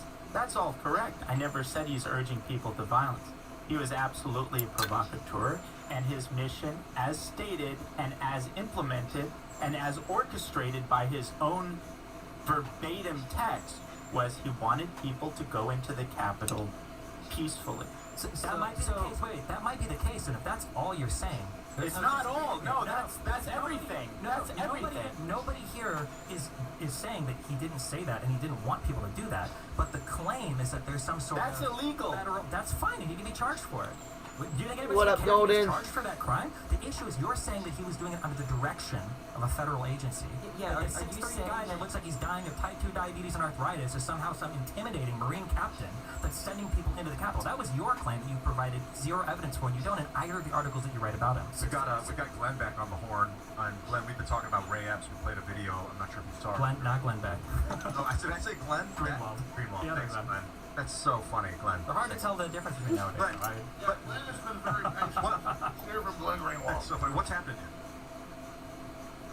Well, I only heard the last 4 minutes of the conversation, but I'm still always amazed by, I really don't understand the argument, because the FBI and the U.S. security state before January 6th was saying that they regard the greatest threat to national security not as being ISIS or Al-Qaeda or Hamas or Hezbollah or China or any other foreign threat. They regard the greatest threat as being right-wing domestic extremists, in whom that was included on many lists, the Oath Keepers, the 3%ers, and all of the people in the groups that they said orchestrated to January 6th. Is the argument that you think that the FBI was not monitoring and infiltrating those groups? Because there's actually a ton of evidence that the FBI had their hooks in all 3 of those groups, and not only had their hooks in them, but January 6th had informants on the ground who were pretending to be Trump supporters who were talking in real time to the FBI about everything that's happening. So I just want to understand what the claim is. Is the claim that the FBI was not involved in the groups that organized January 6th and didn't have informants with them that day? They weren't instigated. That's your claim. It came out that the vice president of the Oath Keepers was an FBI informant. The Proud Boys had at least 3 and as many as 8, and the New York Times itself reported that there were FBI informants in the Proud Boys who were inside the Capitol texting their handlers as the event unfolded. So they recorded the garage. They recorded the garage meeting the day before, and the Fed said to the court nothing was said violent or no planning. Yeah. Brian, you wanted to say something? Yeah, so I'm just confused. So you're saying that Ray Epps was actually a federal agent who was indicted, who pled guilty, and is likely going to get 6 months in prison? Is that your argument? Well, the New York Times protects. Well, wait. So about Epps, so a couple of things there. You don't find it a little bit strange? No, wait. I'll get to you. I promise you I'll address that. But let's just consider the context. The context in the immediate aftermath of January 6th, by the words of Steve Sherwin, who was in charge of the prosecution, their posture was one of quote-unquote shock and awe. They were going after everyone. They were hitting them very hard. Now again, think about central casting. On paper, Ray Epps, he's the 6'3", former Marine in camouflage gear with a Trump hat, the only guy caught on video as early as the 5th telling people to go into the Capitol, who's there on the 6th directing people to the Capitol, who's right there pre-positioned at that initial breach phase. And this, helping ram signs. Exactly. And he happens to be a former head of the Oath Keepers. And you're not telling me it's bizarre? Wait a second. You're not telling me it's at least a little bit bizarre that of all January 6 participants, he's the only one who gets a New York Times Golden. piece. He's the only one who gets a 60 J6 debate sympathy segment. He's the only one that Adam Kinzinger will defend. So are you saying that New York Times is now working with the feds, working with Ray Epps? 100%. Yes. No, as a matter of fact, yes. Why do you think they all wrote those articles? Why did they say they were WMDs in Iraq? Going back. Why did they write those articles? Why don't you say that part? Why did they write those I articles? want to address your question directly. You're saying if he were an asset, and by the way, I'm not definitive in the sense that, I don't think he was working directly for the FBI. I don't even know if he was directly working for the federal government. He was an asset. He was acting on behalf of a third party. He was not an authentic actor on that day. That I will say with a great deal of confidence. But wait a second. It's a victory. Let me say one thing. I've been gone for 10 minutes. It's a victory. They went from saying he's an angel, CNN, MSNBC, New York Times. He's perfect with now. They've been forced to indict him. Alex, quick thing on that. The criminal complaint acknowledges that he engaged in quote-unquote felonious behavior. But among the mitigating factors that they cite is, this poor guy was a victim of all these conspiracy theories, which is pretty remarkable. He was, though. He but was. I want to address He did it for any other. Why don't you answer? Why were people writing? I want to just quickly answer the question about your question. Basically, if he was an asset, why did they go after their own asset? Why would they indict their own asset? That happens all the time. In fact, that's almost the norm. That ultimately, in the mafia, when they have undercover people, they'll indict them just as a cover. When the assets become liabilities, they indict them. In fact, we don't have to go too far into the past to get a case of that. There is the Michigan Fednapping case, or the Michigan kidnapping case, where there is the informant, Steve Robeson, who is a long-time, decade-long informant, who was part of the entrapment scheme in Michigan case with striking parallels to January 6th, by the way. And he, when he became inconvenient, was indicted by the government. There's so many cases. For actually breaking the law. Yeah, Better argument. I want to get my point in really fast. I haven't been able to get my point in. So you're saying that Ray Epps is a federal agent. Well, I didn't say that. I said he was acting on behalf of a third party. He was an inauthentic actor on January 6th. Even though there's no evidence of this, and then you're saying he's turning around and he's suing Fox News for defamation, which is going to open up all sorts of cans of worms with discovery that he's going to have to provide legally in front of a court. You think that if he was a federal agent, he'd be suing Fox News for They know they defamation? control the jurisdiction, but he did say in a text message that day during it, I orchestrated the attack.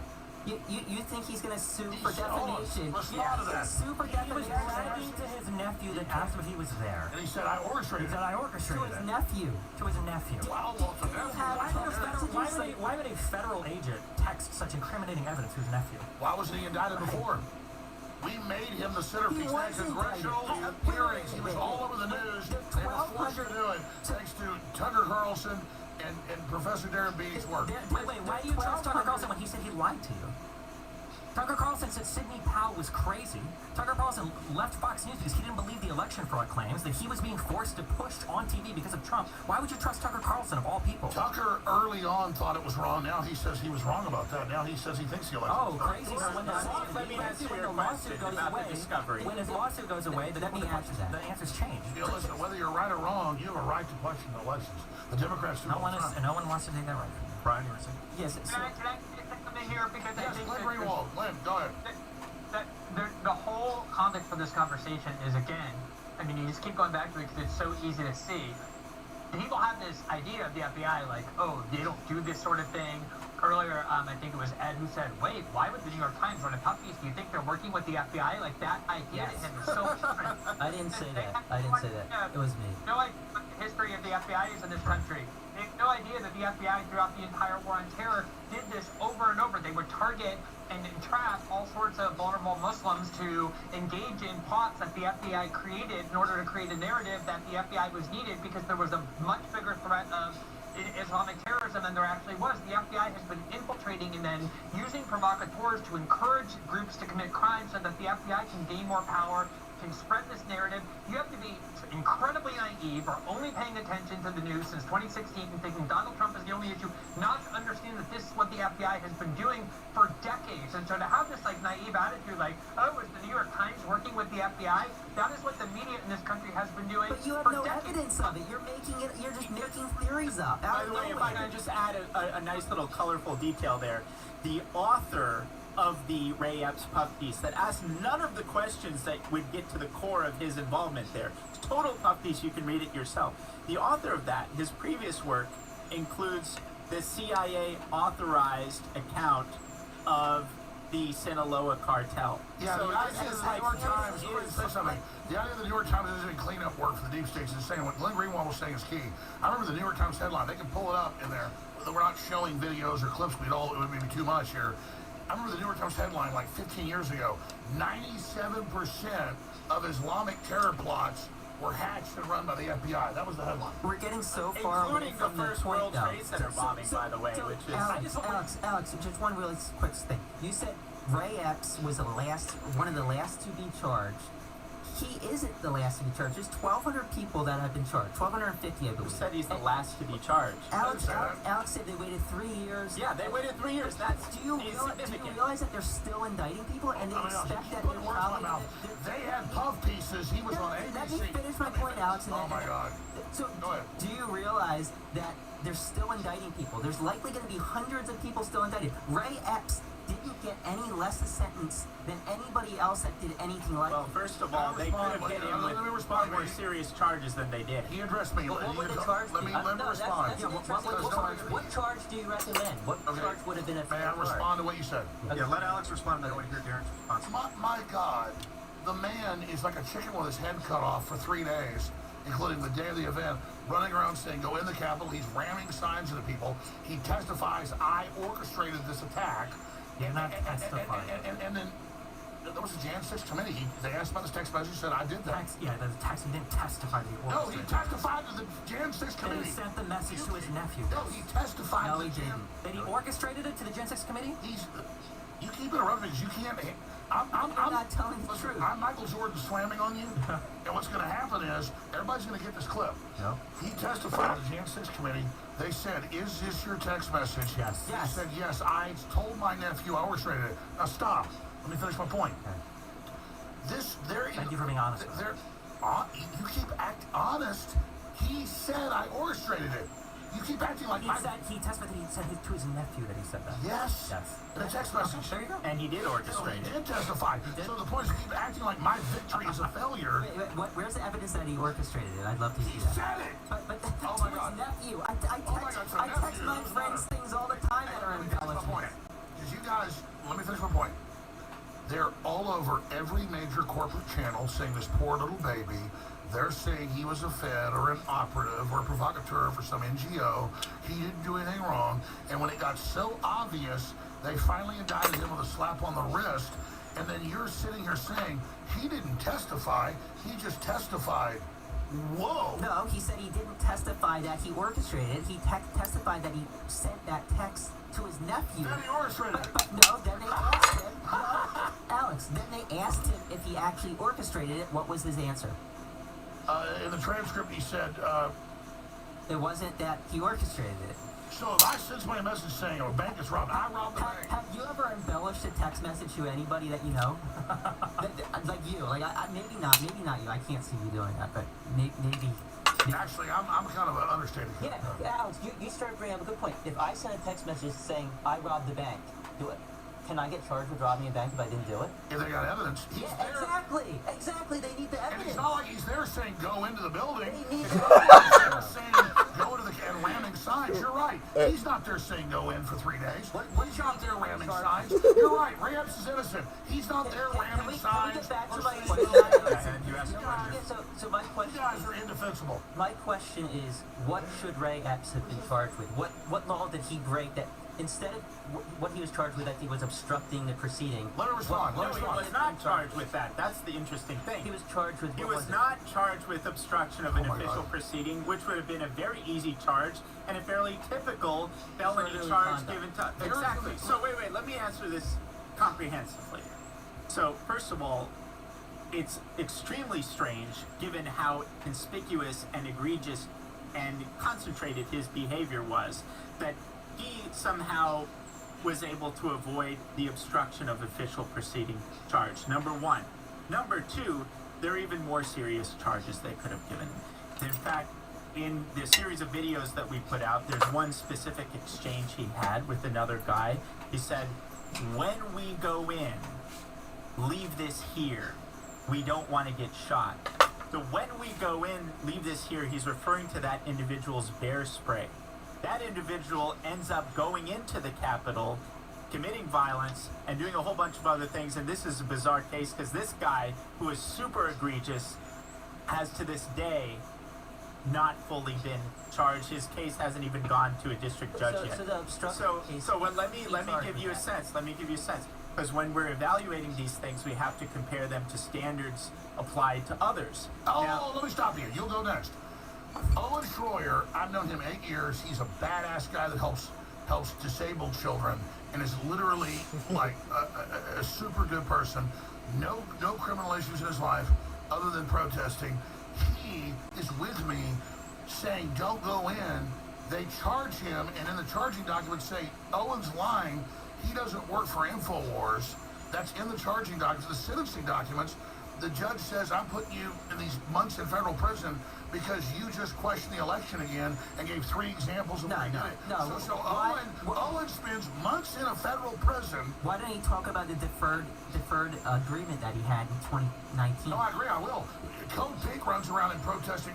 He put tape over his mouth when they were letting leftists run around and throw red paint in Congress, and they said, sir, you can't do that. And he agreed that he wouldn't do it. And he didn't. And then he didn't protest. He went there to cover it as a journalist. He was in a restricted area, though. No, he was on. Listen, Ray Epps is not admitted to spent. Listen. Owen is there with me saying, don't go in. He agreed he would not protest. He was there saying, don't go in the Capitol, and you're not going to defend him going to prison. But he pled guilty to everything that he got charged with. Because it's a rigged D.C. court. Or he. Oh, you laughed because that happened to you. Or you could It's funny because, like, the problem is on our side. We've got testimony under oath, we've got judicial rulings, we've got jury trials, we've got full videos. Everybody's got the We video have of all Owen of these, saying, we have "Don't all go of these in," pieces of evidence. And you say I can't finish a single statement. Yeah, the problem Let me is... say something. My reporter deserves to go to jail for being there and trying to keep going. He had it to prove what it was pled guilty. Yeah, He what did. do you do in a rigged DC court? Fight your case. Yeah. Oh, yeah. Innocent fight. If you have evidence that you're innocent, fight. But there was no evidence because he broke the agreement that he signed, and then he pled guilty and said, I broke the agreement that I signed, and agreed to the sentence that the sentencing guy. And Trump should Milrose Rose. Also, this entire argument has been you, again, arguing for an insurrection, for rebellion. All we have, everything we have over here is actual testimony under oath, actual judicial rulings, actual rulings by judges, actual rulings by Supreme Court. We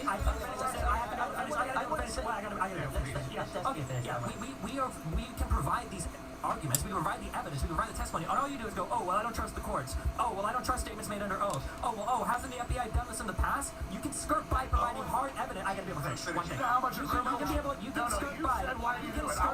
You can skirt by on providing any hard evidence for literally a single claim that you've made today. There hasn't been any evidence provided to support any of the claims made today. And you are hand brushing away every single other claim that's made, literally testified under oath by people that were loyal to Trump, by people that Trump trusted over and over again. And at the end of the day, like, what could you possibly be advocating for besides an insurrection? I can't even finish the thing. I think it's because when I talk, you get really afraid. I appreciate that. I understand, okay. You just said, when I defended Owen, you just said, here you are advocating for insurrection again. Exact quote. A guy saying, don't go in the Capitol as a reporter, and you don't even stand up for the First Amendment. Do you trust the courts? I don't think most Americans do. That's when you have real revolution. If you don't trust the court, real revolution. What do we do in a real revolution? Hey, listen, we're not trying to go there right now. We are there right now. We just were. It's January 6th. If there was any time to go don't there, worry. Country. Listen. If there is one, where would you? If there is one, you're going to lose. Sure. Okay, we'll see. Okay. Where is Didn't like 4 people dying on January 6th from obesity and meth? If these are the people we have to fight, I think we'll be okay. Ashley Babbitt, you're demonizing her? Was she on meth? I don't think she was one of the 4 that died from meth. She definitely got shot. No, did she deserve to be shot? She was trying to climb into an area where federal agents were saying, if you climb in here, I'm going to shoot you. Federal gods? If it was your house, I'm sorry, did federal agents not have the right to shoot people? So if you would have pulled the trigger on her, you like that? If I was one of the federal agents there, and I thought it was a very job is to protect. Their job is to protect the people inside. Do I like that? No, you guys were the ones cheering on the other side. All right, I think I was cheering on her. You guys were cheering for it the entire time. Talking about Owen, we got a Wait, I want to know, what do we do if we don't trust the courts? We don't trust the courts. We don't trust the president. We don't Julian trust. Assange deserves to be in prison. I'm not here to talk about Julian Assange or the rest of your friends, okay? Tell me, what do we do if we don't trust? There's a reason you won't answer the question. The reason why is because he answered rebellion and insurrection. There's a reason why they marched. Yeah, we're going to get back. We are going to get back to. I talked about Owen, who was there peacefully and said, don't go in, and he said, you're defending insurrection. Everybody's going to play that quote. That's not true. Okay, I think, and you know, I agree. I think claiming that is a defense of insurrection is different. You were defending maybe Owen. Yes. Okay. Now, I want to get back to Darren because there was a question that was, we took a tangent, and also, Glenn, I think you look like you were about to say something, so if you wanted to speak first. Yeah, go ahead. Darren, go ahead first on just to close the Rams thing, but I do want to say something as well about what I've been hearing. I'm fine. What charges do you think he should have gotten? Oh, I think he could and should have gotten far more serious charges. The first example is the easiest and most readily available, obstruction of official proceeding, which is basically the standard charge for people who have done far less egregious things than No, but it really isn't, though, because the only people charged with that, I believe, are the people who went into the House chamber. No. The people that walked through the Capitol did not get charged with that. First of all, that's not the case, and second of all, that's not an ironclad law. That's not an ironclad law pertaining to the application of that charge.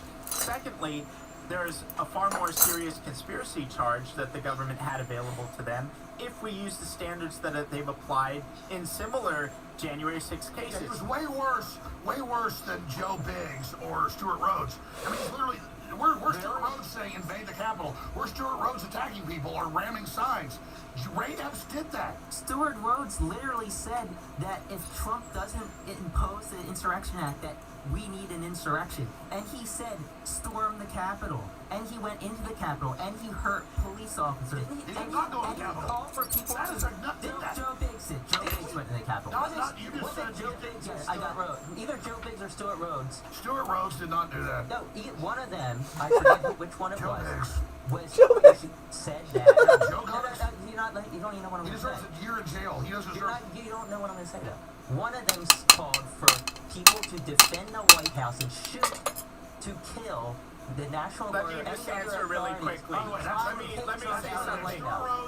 did say that on air, and I told him he was wrong to his face. So I'm going to be honest. Wait a second. He One did, thing. before it happened, he did say if Trump calls us out for a civil war, and I was like, dude, I'm not for this on air.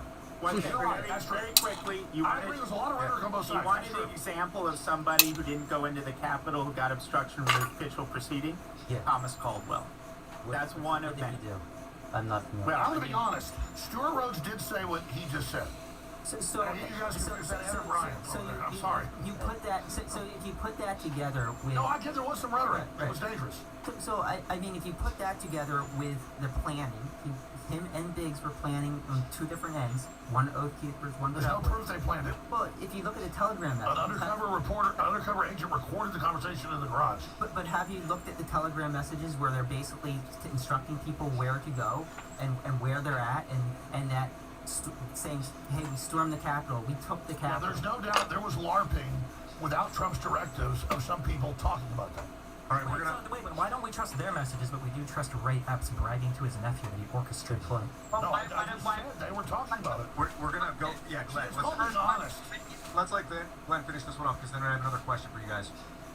Yeah, the whole thing, like listening to them, I honestly, it's like listening. I don't mean to be insulting. I'm just saying this. It's what it sounds like. Like seventh graders who learn civics class and have this understanding of how the U.S. government works. Like, oh, the FBI investigate and they discover crimes, and then they go to the courts, and the courts are very honest, and the courts are apolitical, and the courts make rulings, and everything that has happened in January 6th. And you can even look at the people they picked and choose who to expand the law. The people who ended up getting prosecuted on felony counts, even though they were nonviolent, had these incredibly novel interpretations of law that were used against them to turn nonviolent demonstration and nonviolent political protest into felony by taking this post-Enron law and giving it a stretch meaning that it never had before. And the reason so many of them plead guilty is because they know that if they go into court, they're going to have rulings against them, because a lot of these judges, especially in Washington, are not only Democratic Party judges, but the entire system is furious to watch people go and put their feet up on Nancy Pelosi's desk. So the entire system decided that this has to be punished regardless of what the law provides. You had the FBI with their hooks inside all of these groups, but I do understand that if you believe in this like story of American propaganda, that the FBI is these upstanding law enforcement people and they don't do that, and then the courts go and make rulings, then you're going to end up with this image of what the three of them have, which is this idea that this was one of the worst attacks in American history. The courts had ruled. Everything the government did in this case is consistent with their long-standing view before January 6th, that these groups are criminal groups. They need to be criminalized. Trump's movement is a threat to the United States, and the entire part of January 6th was designed to define them as an insurrectionary movement so that they could criminalize them, which is exactly what they're doing.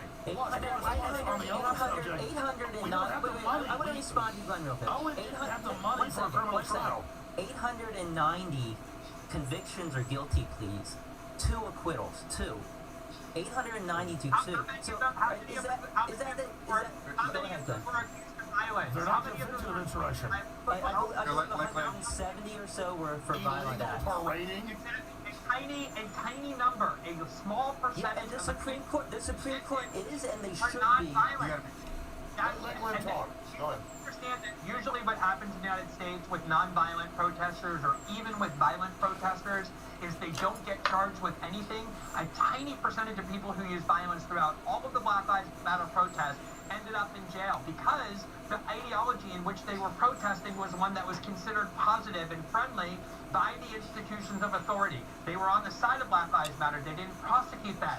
The Trump movement and the right-wing extremists, as the government calls them, are considered enemies of the state, and that was why the entire law enforcement mechanisms were distorted. If you want to actually make this... Let me just back up Glenn briefly. I'll shut up. Let me finish. I'll take a 5-minute break. One second. Let me finish. Okay. It's not the same to compare Black Lives Matter protesters and protesters who entered the Capitol building during the certification of the election. Those are not... That's like comparing Democrats have apples and bombed oranges. the U.S. Capitol. Democrats have bombed it. Burned down police stations, and they had within them people who were insurrectionary. And they got charged, and as they should have. They got charged. Barely any of them got charged. There were plenty of them that were charged. There's money for Plenty them. that were charged. Can I just say one thing? I'm going to say one thing. Wow. I'll take a break here. Yeah, we're actually all going to be What's taking up, Dimbula? 4 or 5 minute I'm going to break go here in to a moment, but Alex, Yeah. I'm going to say this right now. It was definitely a scam setup. We saw billions of dollars of stuff burned down. We saw all the killings. And we never said all Democrats are involved in that. Biden gave a speech yesterday that was Hitlerian in my view, literally saying everyone in D.C. was a terrorist. They're all bad. You can't vote for Trump. We're taking him off the ballot. America's going into martial law to stop him. Our republic is in danger. I got the transcript right here. Yeah, what's the quote where he says that? Everyone in D.C. is a terrorist. That's a Biden direct quote? No. Is that Hunter Biden or Joe Biden? I know you love Hunter, but the point is that this was a hysterical diatribe. This is dangerous. So, Alex, what if instead of the Capitol was a White House and there's thousands of people at the White House fence and they push through the fence? Do you think those people deserve more of a criminal penalty than people that were rioting in, I don't know, L.A.? No, I mean, if it turns out they were under the directive of a foreign power. No, it was just a bunch of Americans. Did they kill a cop? It's the crime they committed. If a bunch of Americans, when Trump was in the White House, stormed the White House fences guns, with weapons and made like Ashley Babbitt got shot? They shot at like past the fence. The Trump supporter shot Ashley Babbitt, okay. Made it past the fence, and they were at the doors of the White House. Do you think that they would act? When Trump asked for the National Guard to stop that, Milley said no. Trump didn't ask for the National Guard. He didn't ask for the National Guard. Milley's on record saying, I threatened to resign if Trump was through. That wasn't January 6th. That was weeks before. You just said about the White House. Yeah, but nobody. See, I'm giving you specifics. Nobody was actually. I'm giving you specifics. Did anybody cross police barricades into the White House You know mall? what I No. saw was the police, after a little bit of a fight, open the doors and wave people in, and a bunch They of them. didn't wave people in. Oh my God! Everybody, get the footage.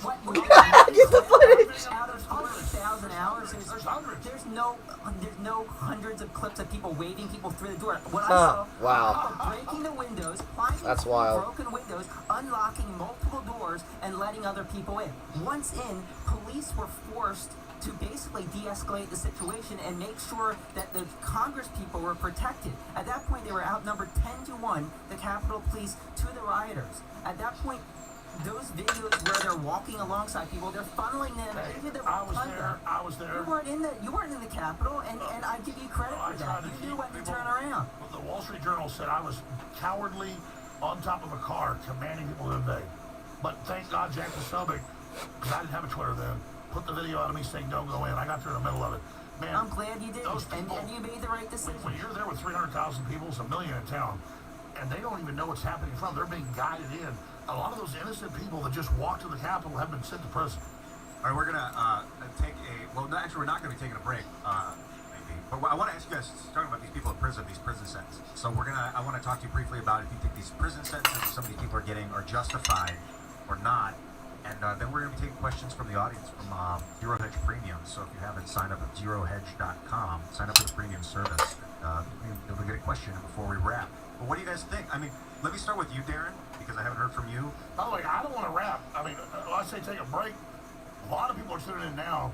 I'll keep having this debate all day long. Yeah, we might keep going. But Darren, what do you think about the prison sentences in general that these people have been getting? I think they're completely overblown, and they're, it's consistent with what we're talking about, this amplification of January 6th into this false domestic terrorist act. And, the stakes, what are the stakes involved? The reason it's being amplified in this fashion is to justify the further weaponization of the national security apparatus against Trump supporters and to suppress the energies associated with Trump's movement. Therefore, you have these crazy sentencing. I think they're all crazy. Even those top sentences for the Proud Boys and Oath Keepers, 20 years, 18 years. It's simply insane when you think about, again, all of it has to be comparative. There are people guilty of murder who get less prison time. Yeah. And the self-described, post self-professed disappeared. posture Thanks, of the man. DOJ in the immediate aftermath of January 6th is one of shock and awe, which ominously but kind of unwittingly, accurately recalls the Iraq War and the war on terror. This is not an accident. It's very fitting that the Department of Homeland Security is the tip of the spear when it comes to this repurposing of the national security apparatus. It was the Department of Homeland Security that said white supremacy is the #1 national security threat, and by white supremacy, they mean Trump. All of these people have also said January 6th was a white supremacist insurrection. Hillary Clinton has said that MAGA is a white supremacist slogan, so that helps to contextualize and clarify And all these movies are coming out. what they mean when they say white supremacy is the number one national security threat. And so basically, these people, even the people who committed illegal acts, are in effect political prisoners because of the political context Right. of these prosecutions, which are vastly overblown and could only make sense within this political context of the weaponization not only of the national security state, but unfortunately now also the legal apparatus. And let's go on the line with Glenn again and then all you guys. But I just want to say something. This is important, folks. In June of 2021, Biden put out a national security memorandum, which you just mentioned, saying right-wing extremism is the number one threat. Then he defined that as white supremacism and then said questioning open borders, questioning elections, questioning lockdowns, questioning forced shots. That's in the report. I've shown it hundreds of times on air. It's literally declaring the people enemy. Then he gives a speech with this red background with Marines. I thought I was watching Adolf Hitler. And then yesterday he gives a speech and saying they're taking over, they're a danger, we're at war, all off a riot at the Capitol. At best, it's a riot, and obviously provocateur. So this is a branding of 80 million voters plus as a political enemy. Now, this is extremely totalitarian, extremely dangerous, and I was there. I know you're in a crowd of hundreds of thousands. Tear gas is coming down. You can't even see what's happening at the Capitol. You're saying, don't go in there. We've got a stage. I go there. There's a stage. No one there. I mean, we were set up. And I was set up, but thank God that I waited 30, 40 minutes and I didn't know what to do. I was like, this is weird. How do I lead a crowd that's already left? I was there. And so all I'm saying is this is not the basis to indict populist Americans and say they're terrorists. And if the U.S. government spent the equivalent of $10 trillion, they spent $1 trillion in Afghanistan of real current numbers, but the estimates now are $10 trillion in current dollars in Vietnam, and the Vietnamese wouldn't give up. So Swallowsville says we'll use F-16s, we'll just kill Americans and take your guns. F-16s don't take guns, folks. I don't want a civil war. I don't want violence. But the entire deep state couldn't defeat the Vietnamese, and now they want a war with the American people while they have one with Russia and while they have one with China. This is madness. It needs to stop. I don't want a war with Democrats. I don't want civil war. I don't have some dream of this, but this is the election strategy of Joe Biden is civil war. Glenn, did you want to say something? Yeah, I think this is really the nub of everything. Like, I really do think that the three of them actually believe what they're saying about, like, actually realizing this. And the reason they believe it is because they don't know the history of the war on terror. They don't know the history of the Cold War. They don't know what the CIA and the FBI and the U.S. security state have been constructed to do and the role that they played in our domestic politics. Yeah, I know, man. They're shipping them, some new crisis, letting them right over the border. CIA, the FBI, Military-age the men. permanent power faction in Washington, and it's not like some crazy conspiracy theory. Dwight Eisenhower warned of it on his way out. Replacement migration. In 1961, when he called it the military-industrial complex, because he had seen how it was growing beyond all democratic accountability. Every time what they need to do is convince somebody to be scared of something, to be scared of communism, to be scared of terrorism, to be scared of domestic terrorism, and they convince people that some minor event, relatively speaking, in the history of the threats to our country, like the 9/11 attack, which is a terrible thing, but they exaggerated wildly the threat of foreign terrorism to basically institute the Patriot Act and warrantless eavesdropping and all of the things that turned our country more authoritarian. They were announcing that before 9/11. They used 9/11 to do it. They were announcing before January 6th that they wanted to turn right-wing extremists into domestic terrorists. And they used January 6th and this extremely inflated narrative about what it was. It was a riot of out-of-control people, a few hundred of them, that they turned into an insurrection that they're now What's up, Don? weaponizing the justice system, and they're creating a precedent. I hope you guys understand this. Yeah. Where they're now taking a non-violent protest, creating a new military they can control. That's like next level beyond even trying to get their votes. They've made it now so that they can charge those people with felonies and put them in prison for years. That was the Q Shaman, 4 years in prison for a non-violent protest. That's the precedent that you're endorsing with this narrative. So Jacob Chansley got 4 years, but he served, I think, a year and a half. But I do want to go back. So Stuart For Rose, non-violent. Stuart Rose, There are non-violent crimes. Biggs, Stuart Rose, and Enrique Tarrio. They were sentenced to some of the harshest sentences out of all the January 6ers. Who was the judge? It was a Trump-appointed judge, Timothy Kelly. Now, if you look at the worst convictions, the ones that received the largest sentences, 80% of them were actually under the sentencing guidelines. 80%. These people didn't receive sentences that were any more harsh than anybody else in other crimes. And these were people sentenced from a Trump judge, a Trump-appointed judge. So you're all saying that oh, the courts are rigged against conservatives or Trump supporters. But these are Trump judges. Many of these were Trump judges that actually not charge these people, but sentence these people. I think that if we want to talk about knowing history and understanding history and contextualizing history, I think if we want to run with that argument, then we need to do real journalist work while we do it. It's not enough to say the FBI or the CIA has done this 10, 20 years ago and then blindly assert it every single time it happens to fit whatever political narrative you want to tell. If you want to tell a story, the person telling the story needs to find evidence to support it. Sure, if you want to say the FBI or the CIA or any other agency has been involved in spying on Americans, Tom, I said, what's up? That's fine. We all know that it's happened. That doesn't mean that you don't have to find evidence in the future of it happening. And so far, there is no evidence of it happening on January 6th. As many times you want to throw around the follow politics before 2016 or whatever, well, we're in 2024 right now. Find some information from today or find some information from January 6th to today. It's not enough to just keep appealing to the past and pretend like that's going to do your homework for you and that somehow you can make all of these accusations without having any real evidence. As far as this claim of like there are novel uses of charges or people don't do charges like this, as I said over here, like most of the sentences have been within sentencing guidelines. A lot of these have been done with a Trump-appointed judge. The idea that these charges are novel, that people don't face prosecution like this, there's some element of truth to that, but this is also a novel situation. We have never had a president in the United States try to resist a peaceful transfer of power like this. This has just never happened before. And you can keep screaming about Hillary Clinton, and you can keep screaming about BLM all you want and talk about the blown up fire stations and the congressional halls. The reality is that none of those situations were like this one. If you want to keep appealing to those and saying those people should have been charged with crimes, we agree they should have been charged with crimes. But to even do the whataboutism, you have to already concede that you are wrong on all of the merits of the current people you're talking about. Every single time we talk about Donald Trump, you go, well, what about when Hillary Clinton or Biden did it? Oh, okay, then you admit that Trump did? Because if you want to admit that Trump is guilty of every single thing that we've been accusing him of, which is what you're doing when you go, what about the other guy? Because it seems like you're just trying to appeal to hypocrisy at that point rather than the fact of the matter, then do that. Say, yeah, Trump did try to cite an insurrection. Yeah, Trump did fail. Yeah, it was a riot. I don't know why you keep saying it. Also, no, don't ask me this. Let me finish my one point one time without being interrupted by you. I came running back because you heard me talk. You had to interrupt me. And you came running back and you were so excited for it. Okay?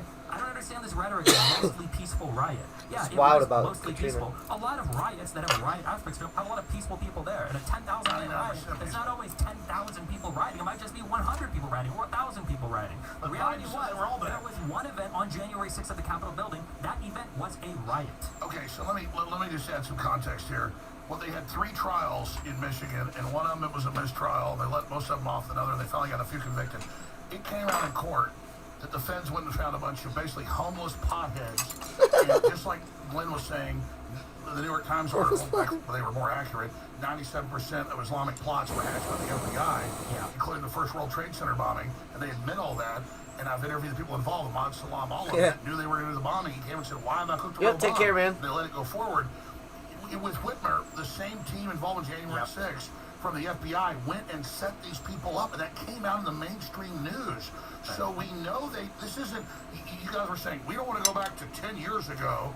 You know, I'm sitting there for 6-7 minutes, out there smoking a cigarette while you're just going on and acting like you're being censored. You're like, there's no example recently of them doing something corrupt or bad. Never said that. It's a great example, Alex. If I can add some detail I to said that. find 6 years ago. Yes. They said you can use No, definitely. This is a great point. This is a great point that Alex is making. You don't need to go back to the original war on terror. You don't need to go back to the ample antecedents that exist going way back into our nation's history. Just go back to the Michigan case, and the parallels to January 6th are striking. Look, almost half of the so-called plotters turned out to be either informants or federal agents. One of those federal agents had to recuse himself from the trial because he beat his wife on the way home from a swingers party. The second one had to recuse himself because he was moonlighting in his private security firm and leaking details of investigations in which he was involved. But in every single, it wasn't just that there were informants.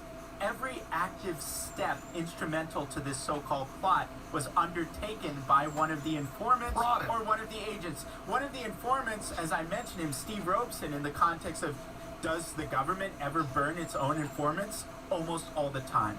And how many of the BLM riots were instigated by FBI? What? How many of the BLM riots were instigated by our own intelligence agencies? Well, they had agents in there. In fact, one of the guys, Jake Sullivan, he had a very complicated relationship. Antifa basically excluded him because of his relationship with the government, and they thought he was a Fed.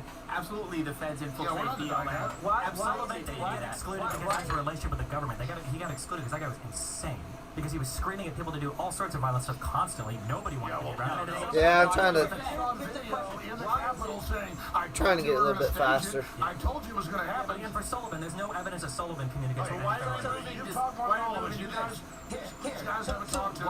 Why is it that when BLM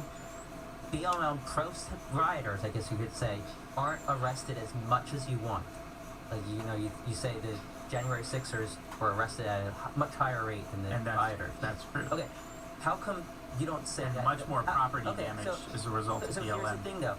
Why don't you accuse those who aren't prosecuted for those riots of being federal agents? Well, in some cases they probably are, but at that scale, it's hard They to. have more there. How do you know? No. Like, if you want to go conspiracy theory, I mean, let's touch all the bases.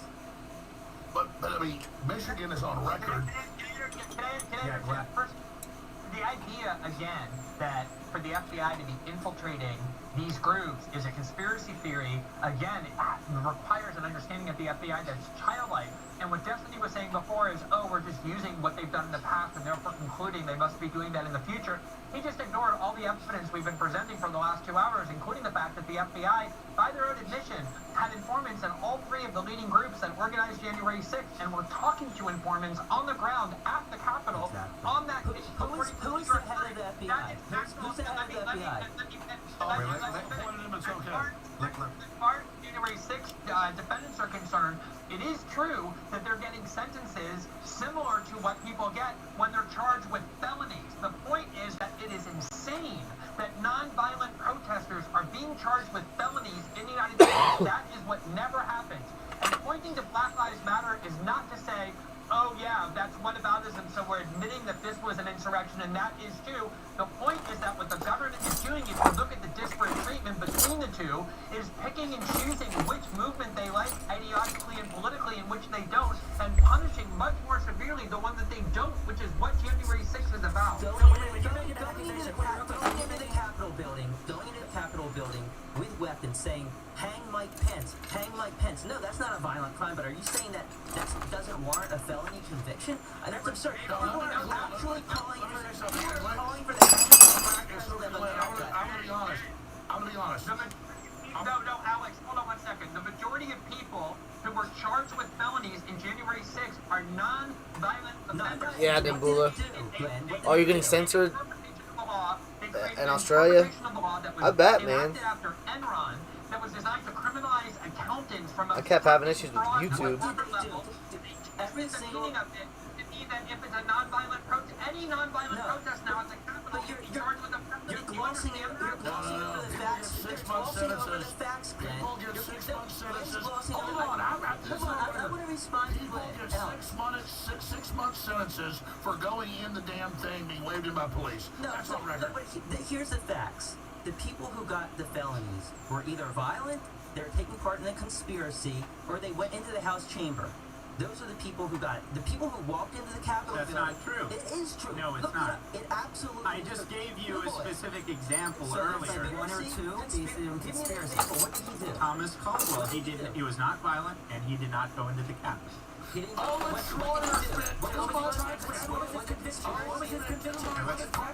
Let's talk about Thomas Caldwell for a minute.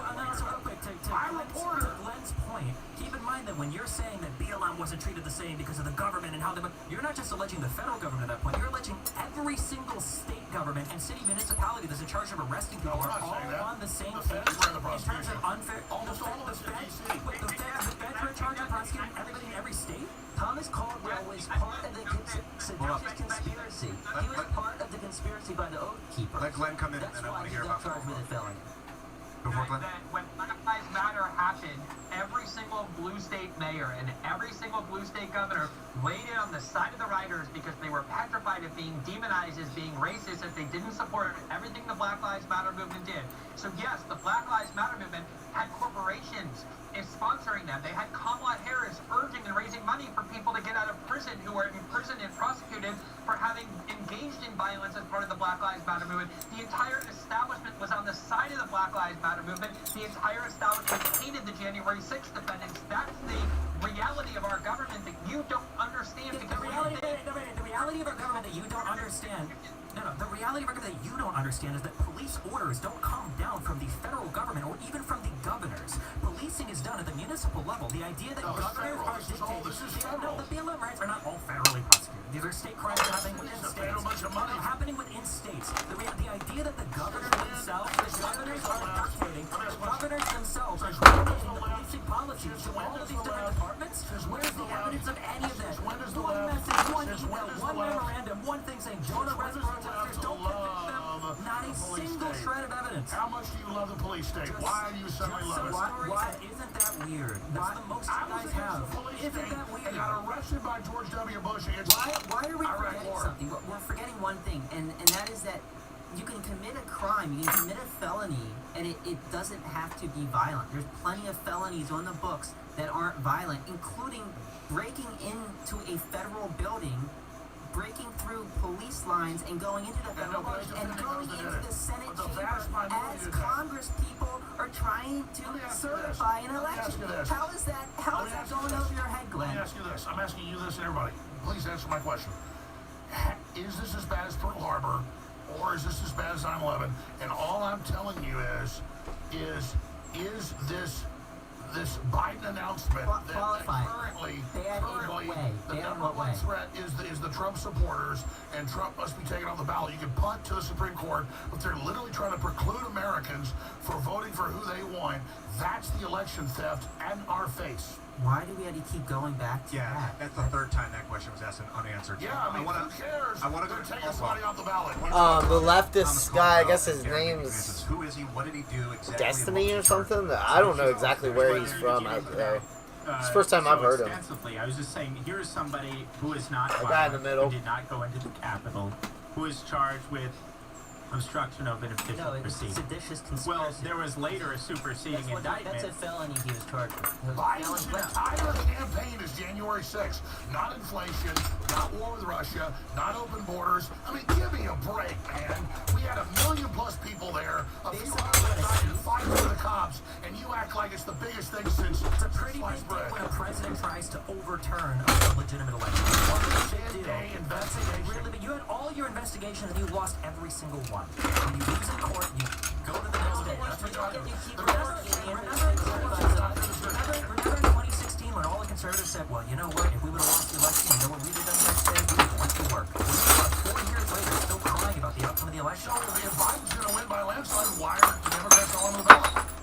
The Supreme Court to decide. Can I just say what my dream is? My dream is that Ed and Brian and Destiny have to actually live through a real coup so that they can then come back to the set and be like, oh my God, you know what? I'm so sorry for saying that what happened in the Capitol for 3 hours against the most militarized and powerful government to ever exist in human history got considered either a coup or an insurrection. A coup or an insurrection. Let me say this and I'll shut up. I will leave. Let me ask this one question to Glenn. I want you all to answer this. Humor me. Black I bloc agree. guy. Because Glenn's a really great writer, and I really I'm not respect sure. him for following for decades. Can everyone describe a coup to me? Because usually it's helicopters, taking over media, the opposition, troops. And then you're claiming one with American flags, are being waved in by police as a coup. So define to me, all of you first, and then Glenn, and then you know, the professor, what is a coup? Since this was the most devastating coup ever, explain to me. An active scheme to try to circumvent the peaceful transfer of power. Like rats of cake. No, they didn't take any action. It was They tried to remove him on a lie. There's nothing illegal done there to try and The remove intelligence agencies censoring fake dossiers. Oh, that was illegal? The dossier was. Saying his election wasn't legitimate? Did they try to remove him? They took it to the system. So They wait, took it you to admit, Congress. wait, hold on. You admit then that Trump tried a coup, and you think Russiagate was also a coup then? Do you want to No, I don't agree Trump did a coup. I'm asking you, like, on the merits do you then. know about Fight on Pinochet? the Do merits. you know about Hitler? Fight Do you on know the about merits. Do you know about the Fight on- coups? What is a Fight on the coup? merits. Hey, Why don't you fight on the you're the merits smart of the guy. argument instead of doing the whataboutism without even owning that Trump did something No. wrong? Focus on Trump. Define me a coup. I just did. Did you not listen to me? No. Let's start with Glenn Ringwald. Glenn, you're a well-respected journalist. You look at Used to coups be. around the world. What do they usually look like? I know, no, Destiny is now the incredible giant of journalism and the constitutional scholar I used to be, as Destiny said. But anyway, a coup is generally when people in power or people who are trying to get into power marshal the force of the armed factions of that country and use it to eliminate the legal process and take over. So, for Right. example, if Trump had called in the military on his side on January 6th, or he had gotten the military to block people from trying to remove him from office on January 20th, that is always what we say is a coup. Nothing that looks like what happened on January 6th. The other thing I just want to correct, Destiny seems to have this like debate-y sort of point that he thinks he keeps making that's so smart, which is what Why he does he says. waste so much time on catty comments? There must be something better for him to say. You're the one that does throwaway lines. All right, we're about to change gears. Let Glenn finish this thought, and then we're moving to our audience questions. I've done this little debate tactic like 8 times. I've listened to it for 2 hours. So if you say this person did this and it's wrong, and then someone else says, well, what about this person, this politician you love? He did the same thing. Destiny says, oh, you're admitting that both of them did something wrong. No. One of the reasons why you say things like the Black Lives Matter protest was never considered an insurrection is not to say that January 6th was also an insurrection and therefore you should treat the Black Lives Matter one like an insurrection. The point is to say the Black Lives Matter wasn't treated like an insurrection because people like Ed and Destiny and Brian love the Black Lives Matter movement because it's unaligned with their ideology. These are liberals who hate the Trump movement politically and therefore want to criminalize it. But pointing to other examples, I'm against all rioting, just to be clear. isn't admitting that the one that you start with is wrong. You're just trying to show that you're not applying consistent principles when your ideology is If that was the case, then when you're accused of defending a coup, then you argue why it's not a coup. That's how the argument works. If somebody says, I think that Trump engaged in a coup, one of the ways that you show that it's not a coup is by saying that the things that you like that are done that are far more insurrectionary are things you won't call an insurrection because those things done to advance. Glenn, I'm sorry. No, Glenn, that's called an appeal to hypocrisy. The way that you argue against something being a coup. You actually believe what you Why say has and Trump see not been charged with it? Why have they not charged Trump with insurrection? You just say Jack Smith already said why. Go read some of his documents. it's You like haven't the already. lady Secretary of State. She says he's guilty. If She you don't doesn't. think it is if you don't think it's a coup, then we agree on what the definition of a coup is. If we don't agree on the definition of a coup, which you said it requires military presence, I don't know. Listen. All right. Well, it's not going to get resolved tonight. We are trying to resolve it. Not gonna get resolved. Oh, and we're not shutting down. We're just moving to the next phase of the organization. Is Destiny, and then Glenn finish his point. Because Oh wow. actually we're going to comments. I think this. fine, if you want to shut it down, that's fine. I do want to shut it down. I want to move on. In fact, we've been instructed to move on, so that's what we're doing. By who? By the producers of the show. Let's move on. ZeroHedge.com.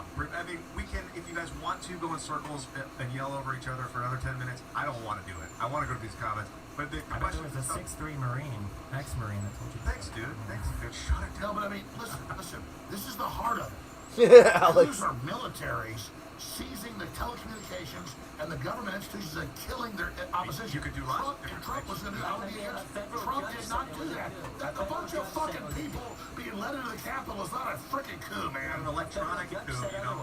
But let's go on. These are from ZeroHedge.com from some of the premium users of the website. Have sent in some questions. This one's actually a question for what they call the blue team, which right now is going to be the three of you guys, Ed, Brian, and Steven. The question is, the New York Times acknowledged that there were FBI informants in the Capitol on January 6th, and then they give a link to the New York Times article Given the agency's Yeah. history of entrapment, Yep. You too, the Dumbula. stretch that some Thanks, man. Have a agents good day. may have provoked Take the care. riot. And then there's a Thanks for follow-up dropping question. by. Why You always was got law some good enforcement information. so ill prepared for the insurrection, in quotes, despite the presence of informants? So the first part of the question is it a stretch that some agents may have provoked the riot? So informants are something the FBI has been using for years, decades. Is it illegal? No. They can do it as long as they do it within the legal means. If an informant is in the Capitol breaking the law, that doesn't mean that the FBI is behind it. Informants are also people who live their lives. Like, I could be an informant for FBI, I could go and murder somebody. That doesn't mean the FBI had me murder that person. So I think there's a lot of misinformation there that gets conflated with facts. Well, and number two, do I think it's possible that an FBI agent could have done it? Sure, anything's possible, but it put out the evidence. There isn't evidence of this. The whole Ray Epps thing, show us the evidence that it actually worked for the FBI. He just said orchestrated. You're right. Come arrest me. Should I get arrested? I just said I robbed him. Orchestrated. You're right. You said orchestrated. You're right. Did Ray Epps say that he was an FBI agent? You guys are just coming to We're that not saying you conclusion, orchestrated him. connecting Probably, random dots. if I had to guess, I'd say something probably lost center. If Ray Epps set them up, why isn't a single other person there attested to that? Out of the If he was bringing people's 250,000. ears, if he was leading breach teams, why didn't any of the arresters, why didn't a single person come out? I'm asking this though, the next reasonable question. Why isn't a single person come out and testify? Because we exposed him, because he's the leader there, and he's there doing it. He did it on video. He said, I led this. I did this. You're not answering my question. I'm saying, why doesn't anyone else come out and attest to this? Not a single person. You know what an orchestra is, right? I went to school for music. The conductor leads the symphony. Yep. So And all the musicians have to see the conductor, and we'll tell you, that's and my he says conductor. go into the Capitol. Why doesn't anybody and else ram say, signs into that was people. my conductor?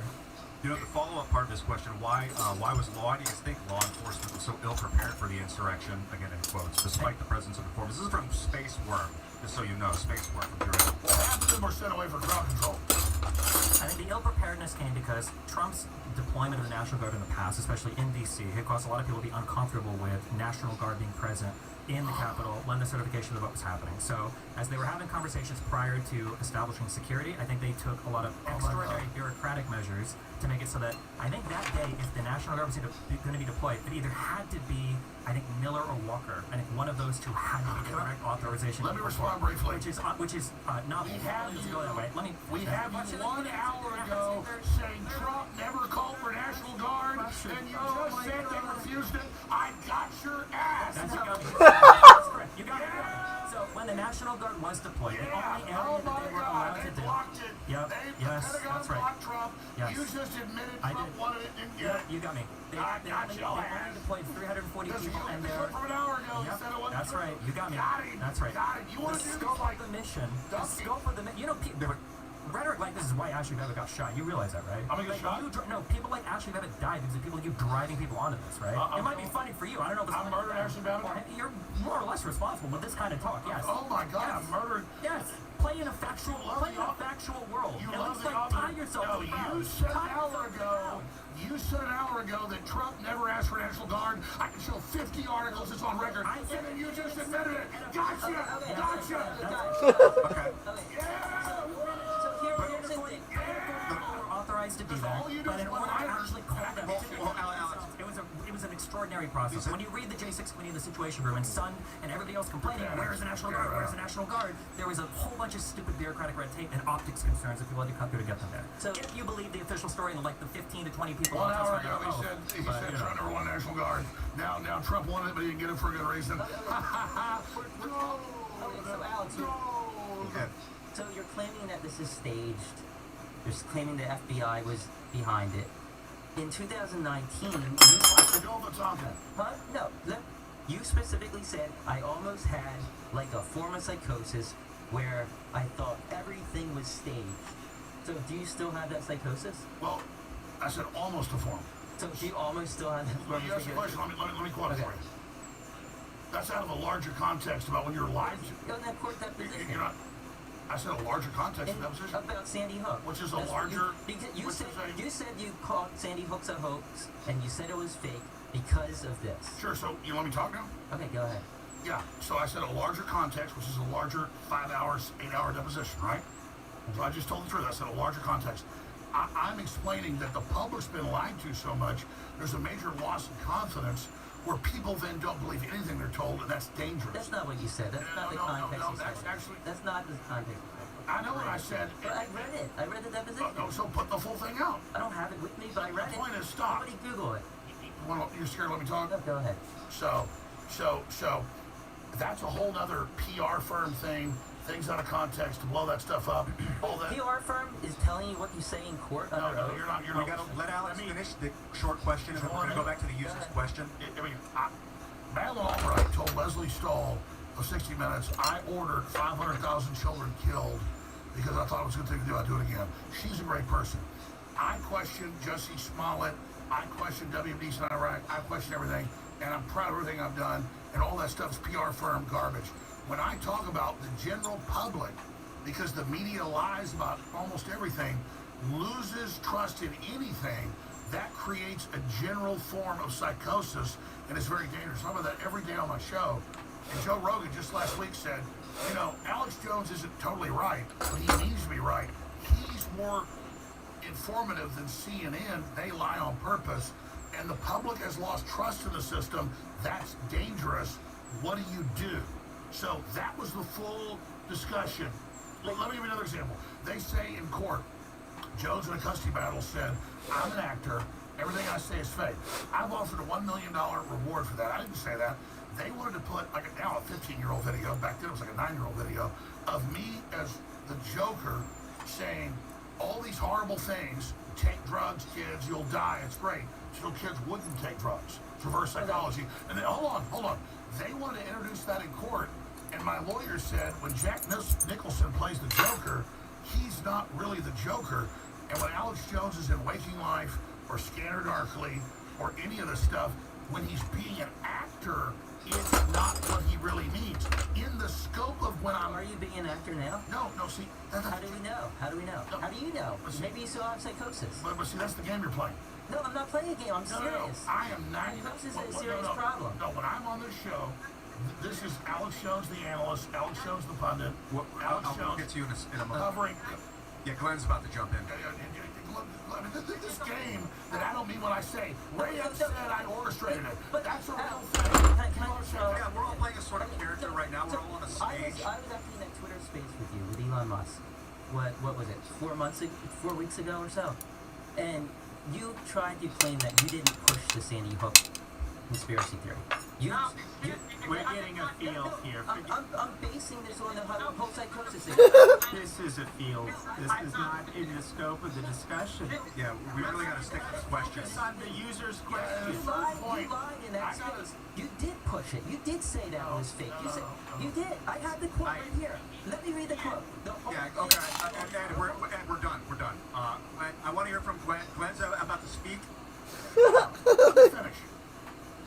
I said, in the context of everything I've done, I wasn't deplatformed for questioning a school shooting. They dredged that up afterwards, and I barely ever talked about it. It wasn't even on our radar. So, you said it was fake. No, if I'm on the air... You said after examining it for a year, you found that it was fake. That's what all right, you know what? That's it. We're done with this fucking conversation. We're moving on to user questions. As told, Glenn, you had something to say? Glenn, please. Yeah. We are out of time here because it's been 3 hours, but I did just want to say I do think that attack on Alex is a bullshit attack. We are here because we want to talk about James. We want to talk about whether we're talking about something. And to try and make it about Alex when there are 6 people here presenting all kinds of evidence that you're not equipped to deal with, I think it's just a pathetic way to try and end this debate. And the last thing I want to say is it's really given like a kind of amazingly vivid mindset into the minds of Trump-era liberals who have really come to see the U.S. security state and the courts and prosecutors as their political allies in their war that they're waging against people who disagree with them. And they have this like very romanticized view of what the FBI is, what the DOJ is, how the court systems work, how the federal government works. And all of this reveals this so well because what's happening here is so manifest, which is that all of these agencies are being abused because the Trump movement is considered the gravest threat to establishment power in this country, which is why the bipartisan establishment is against it.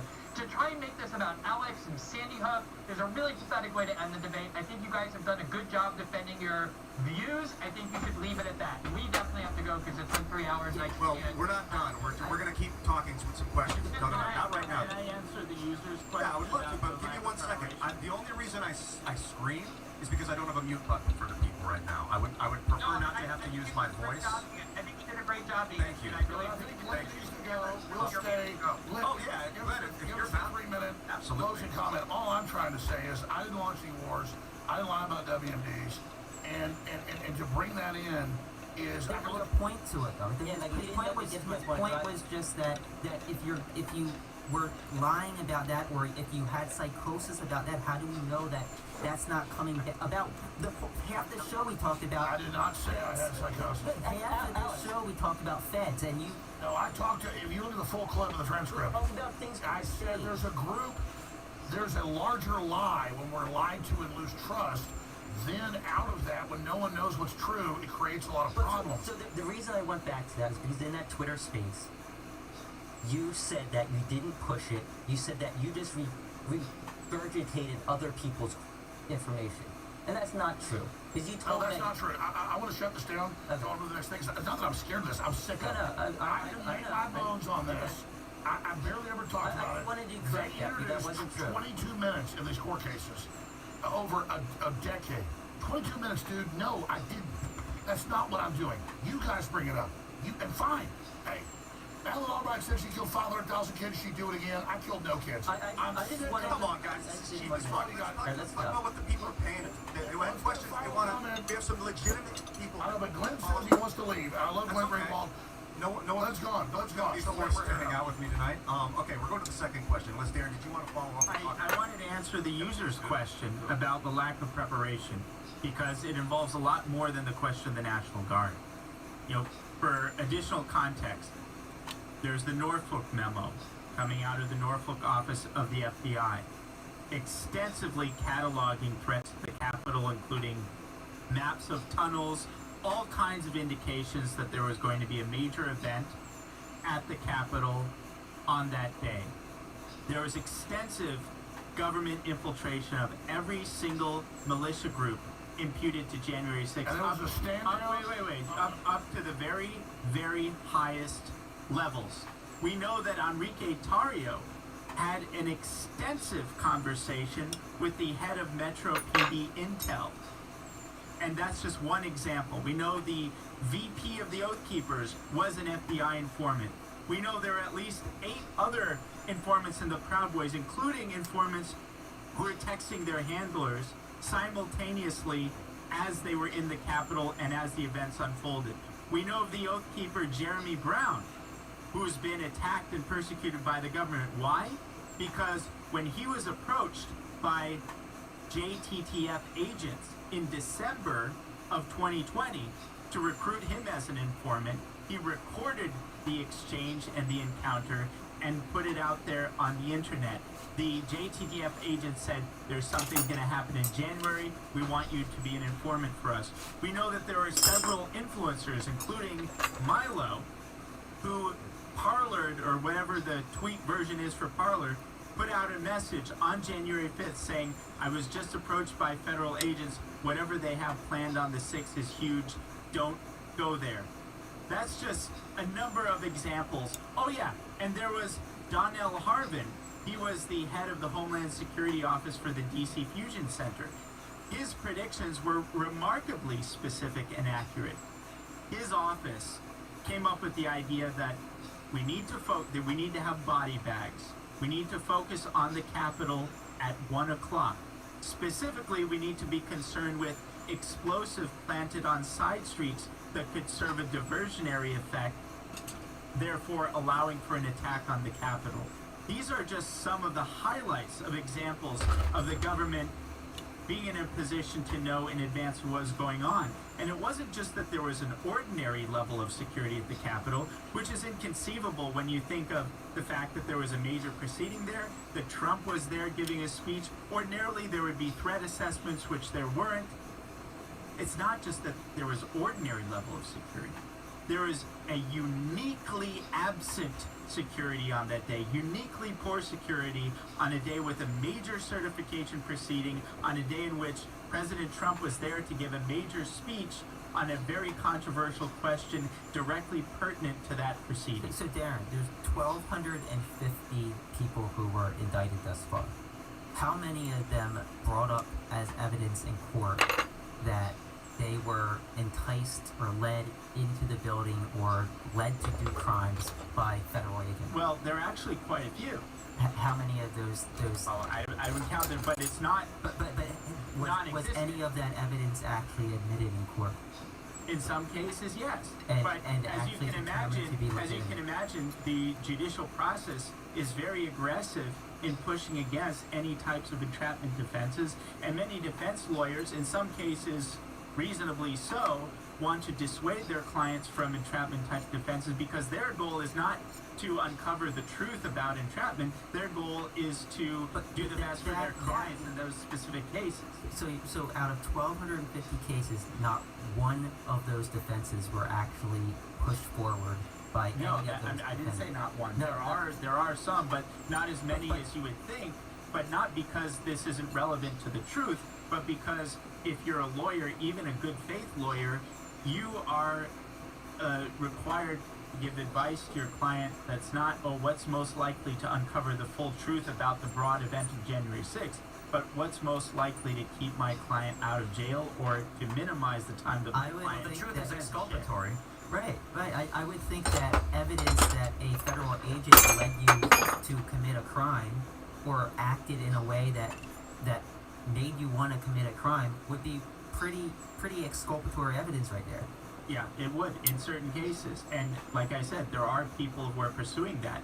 There's a significant backlash to that within the judicial system. So even given how much it's rigged now, it's additionally rigged when it comes to those specific types of defenses because they're so subversive to the larger narrative that the government's trying to promote. Why wouldn't McCarthy put any Republicans on the J6 committee then and investigate this? Well, McCarthy isn't exactly someone who's aggressively interested in pursuing the truth on this either. Okay, Not why every not Republican appoint wants like to a uncover special the truth counsel on this. or appoint something separate then from Congress? Well, I think that would be a fantastic idea, but Why again, didn't Trump do it? why didn't Trump do it? Trump's not in a position to do it. Yeah, right but right after J6 before he gets kicked out, why not appoint Well, I mean, or why not in the days before if he thinks that there's... I mean, there is not a really window of opportunity for that to happen. A lot of other stuff is going on. So doesn't it suck then that like you can provide absolutely no smoking I guns? provided a ton but of evidence. No No smoking guns. I provided overwhelming You have evidence. not provided evidence for anything. You've given Overwhelming You've given a evidence. lot of stories, and now you've got an escape for every single way that you might actually discover what happened. No, Congress I've would been never hold long a accountable proponent. McCarthy. I've been long a proponent for an investigative committee, but not the sham J6 committee. Well, they tried. They tried to. No, the J6 committee is total sham. Why is the J6 committee a sham? Well, you really want to hear a good faith answer to that? Why it's partisan? Well, let's start with Benny Thompson. Now, No, I know the people on it were all partisan. That's true. But that's You know- because McCarthy. But that's because McCarthy wouldn't put forth his nominees after Pelosi said no to 2 of 5.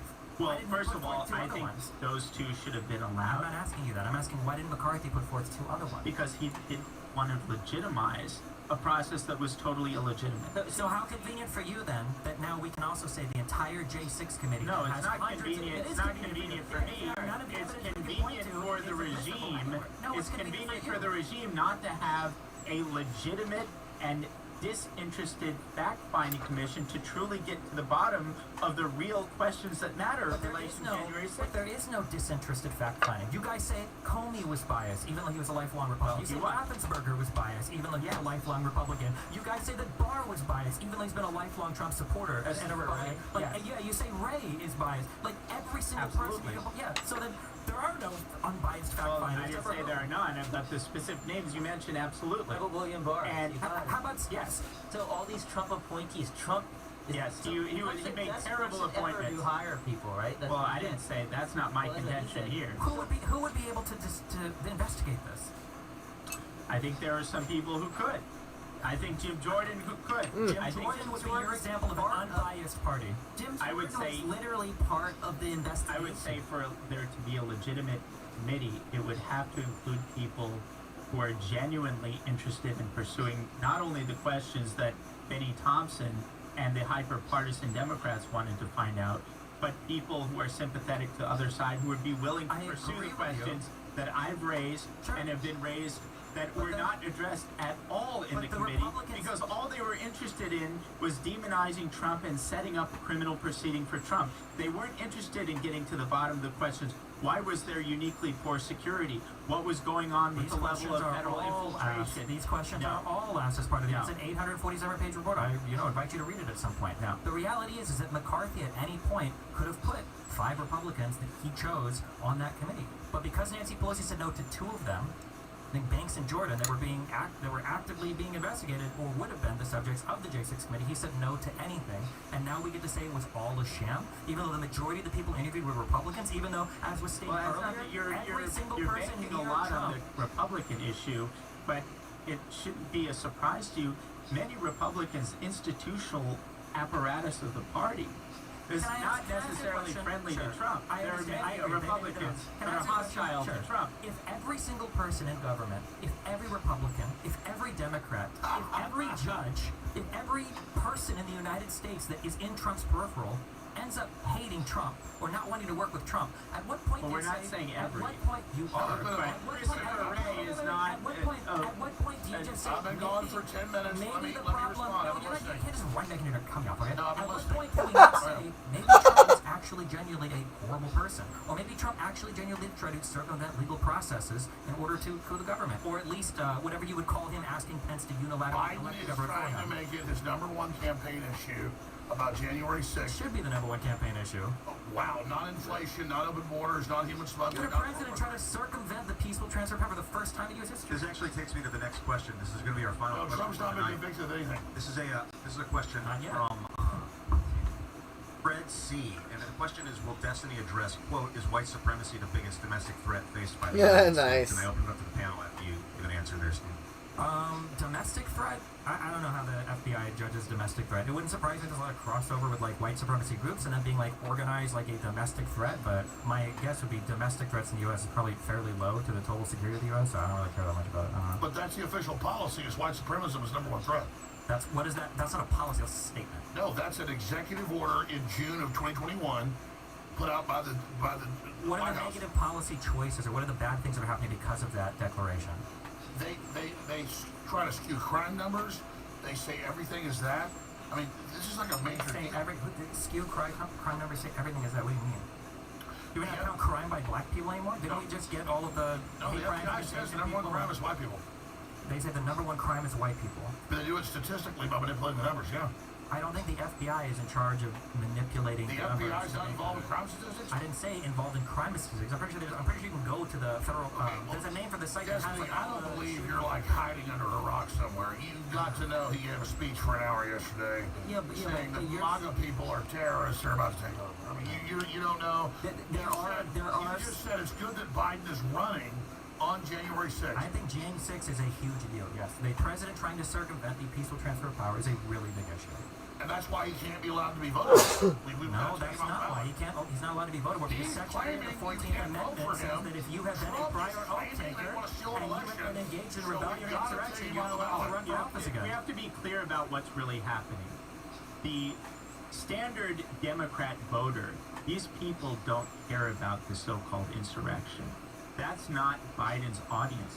Biden's audience is to speak in support of this phony legal theory that's being served as a pretext to remove him from the ballot, and therefore, in the defense of I agree. He's trying to rally the deep state, saying Trump's going to persecute us and arrest us if we don't stop him because they've committed all these crimes. So, I mean, fact is the Supreme Court's looking at it. They actually decided to take the case, so it doesn't matter what any of us think. The Supreme Court's going to rule on it, and I think, whatever they decide is what we're going to live with. Let me ask this. What happens if Trump gets reelected?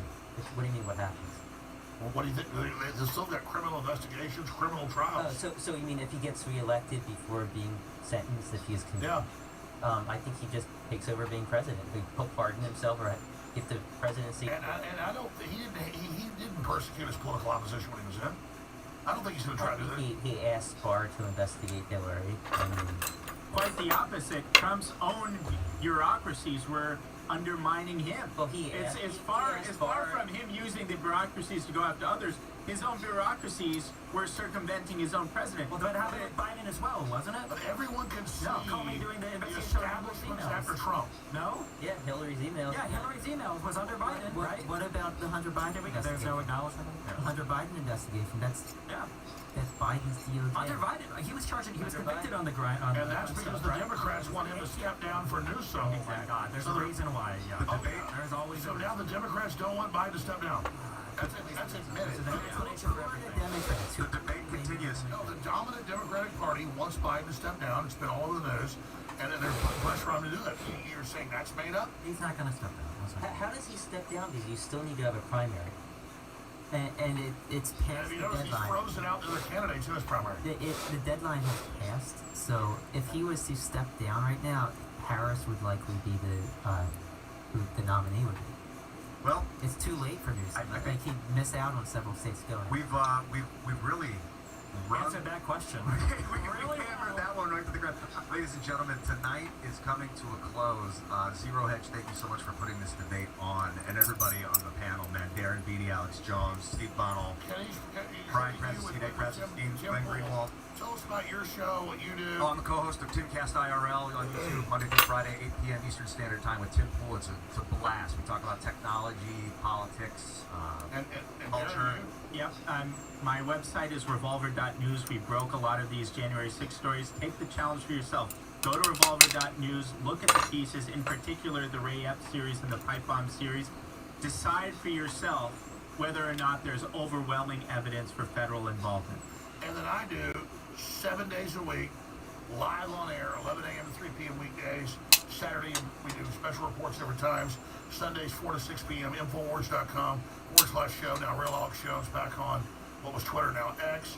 And we're here, we're fighting hard, we're promoting freedom, and we want everybody to tune in and see what we're doing. Tell me about your day, Stephen. What do you do? Yeah, I'm on YouTube. You know, you should check out the last few videos. I do a lot of arguments over a lot of the goofy Ray Epps conspiracy theories, or a lot of these J7 or J6 conspiracy theories. Keep doing that. YouTube.com/Destiny. Check them out. Right, right. I'm on X, Krasenstein. I do a lot of posts, I guess you can't call them tweets anymore, about politics. I try to hear out both sides. Alex, I still read your post. Might not agree with them, but I try to hear out both sides. Give me feedback. I like countering points. I like listening. No, I want to congratulate everybody for being here. This has been a great debate. Yeah. Ed, are you on as well? Yeah, pretty much everything Brian said. Yeah, it has been great. It has been spectacular. High energy, fast paced. It's intense. The first time I've ever moderated a debate with 5 people, and then somebody on coming in digital, which has its own. And if you want to see more of this, the great folks at Zero Hedge, like you said with their subscription service, they want to do more of this. So this is the future. People want this. Zero Hedge debates all the way. Ladies and gentlemen, thank you so much for coming. Again, ZeroHedge.com. Thanks for putting this on to everyone at Zero Hedge and everyone in the audience. We love you. I love you. We will see you later. We're going to run an hour on January 6th. A peaceful protest. Political violence is never, ever acceptable in the United States political system. Never, never, never. It has no place in a democracy. None. Give them the kind of pride and boldness that they need to take back our country. So let's start marching. Let's salute you all. USA! USA! USA! That's what happens when election lies are pushed through the media. Who has the ultimate authority to deploy the National Guard? The ultimate authority rests with Trump. He saw people saying, hang Mike Pence. He was instigating violence against Mike Pence. The U.S. Department of Homeland Security had already declared that the greatest threat to the U.S. homeland was not ISIS or Al-Qaeda, but instead domestic extremists, far-right extremists to be exact. So let's walk down Pennsylvania Avenue. I want to thank you all. God bless you, and God bless America.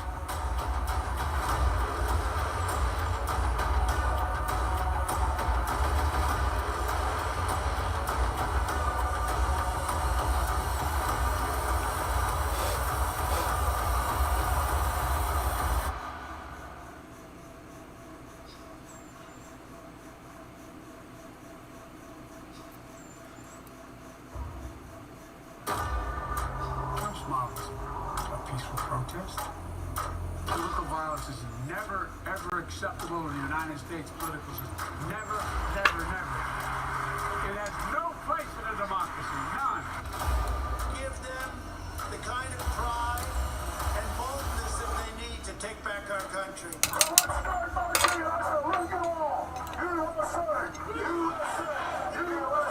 That's what happens when election lies are pushed through the media. Who has the ultimate authority to deploy the National Guard? The ultimate authority rests with Trump. He saw people saying, hang Mike Pence. He was instigating violence against Mike Pence. The U.S. Department of Homeland Security had already declared that the greatest threat to the U.S. homeland was not ISIS or Al-Qaeda, but instead domestic extremists, far-right extremists to be exact. So let's walk down Pennsylvania Avenue. I want to thank you all. God bless you, and God bless America.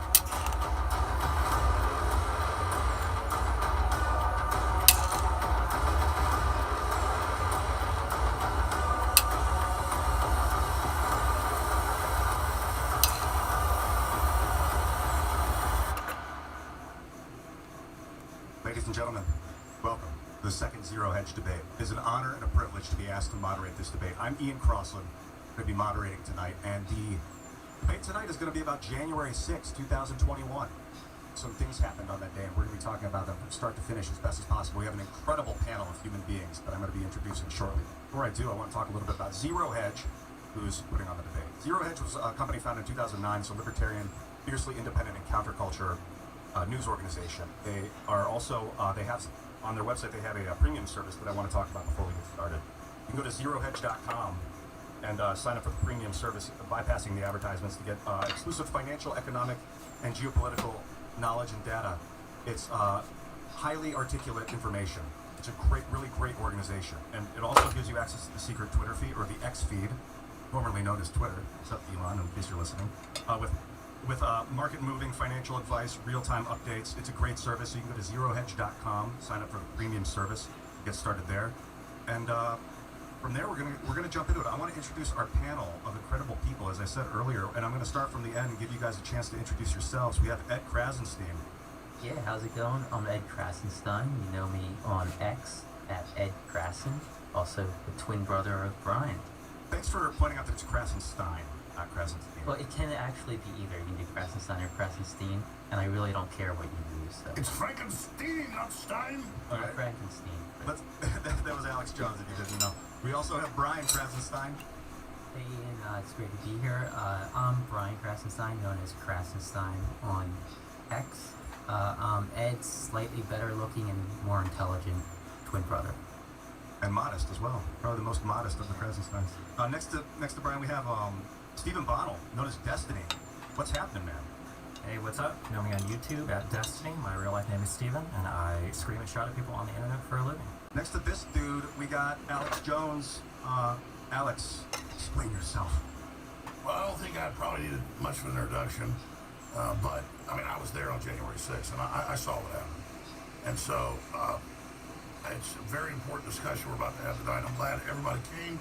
We need to have more of this, not just left and right, but just different groups of people debating and discussing. I'm really glad that Zero Hedge and their great subscription service, people supporting it, is financing this. And so you're going to see a lot more of this with people supporting Zero Hedge. And so I'm just honored to be here with you guys in Austin, Texas. Yeah, absolutely. Shout out to Zero Hedge. Great company. Great people, too. Really great people involved with the company. And to your left, my right, Darren Beatty. What's happening, man? Great to be here. Thank you. I'm Darren Beatty. I run a news site called Revolver.news, which is reported extensively on January 6th. And you can also see me on X at Darren J. Beatty. And you're a Trump advisor and speechwriter. Yes. And a former professor. And you help quarterback a lot of groundbreaking stuff that Tucker Carlson put up. Indeed. So I'll say your praises. Thank you. And we also have coming in remote live, Glenn Greenwald from your studio in Brazil. What's happening, Glenn? Hey everybody, Glenn Greenwald. I'm a journalist. I'm the host of System Update on Rumble. I had planned to be there in person. A little logistical problems intervened, and I wish I could be, but I'm really looking forward to participating. And I just want to echo Alex. I think what Zero Hedge is doing is so important, organizing these kind of substantive, structured debates among people who obviously disagree pretty strongly on things, and yet nonetheless can have what I hope will be a as civil and spirited debate what I expect it will be. So I'm really looking forward to it, and I appreciate being asked. Yes, that is my job, is to make sure that it maintains civility, structure, organization, and that we don't talk over each other, that we end up listening to each other. That the real value Oh, of if they only one of the knew. most powerful tools we have is communication. What was about to I think unfold. tonight's going to be an exemplary example of that. Let's go for this. The first question I got for you guys, and this is really for the entire panel, and anyone who wants to start it off, maybe we can start with you, Ed, since just because you're on the end and we can move around, is January 6, 2021.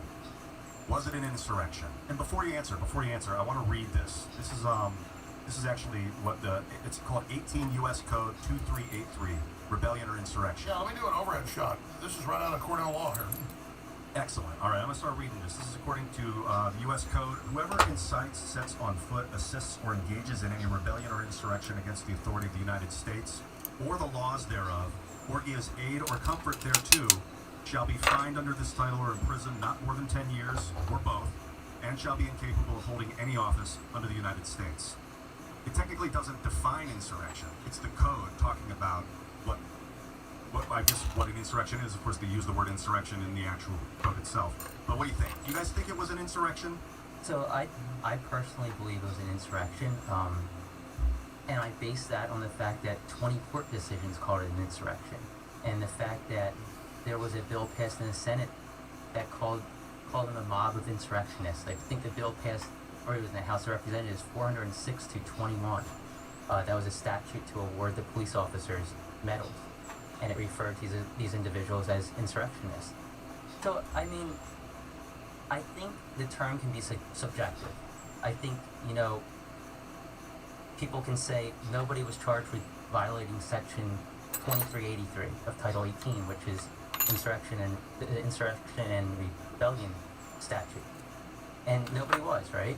But I don't think that defines whether the event was an insurrection. When I say insurrection, I don't mean everybody there was partaking in insurrection. All right, Joe. That's all for the night. Thanks for stopping by. You all have a good evening or day wherever in the world you are. God bless, and see you next time. Peace.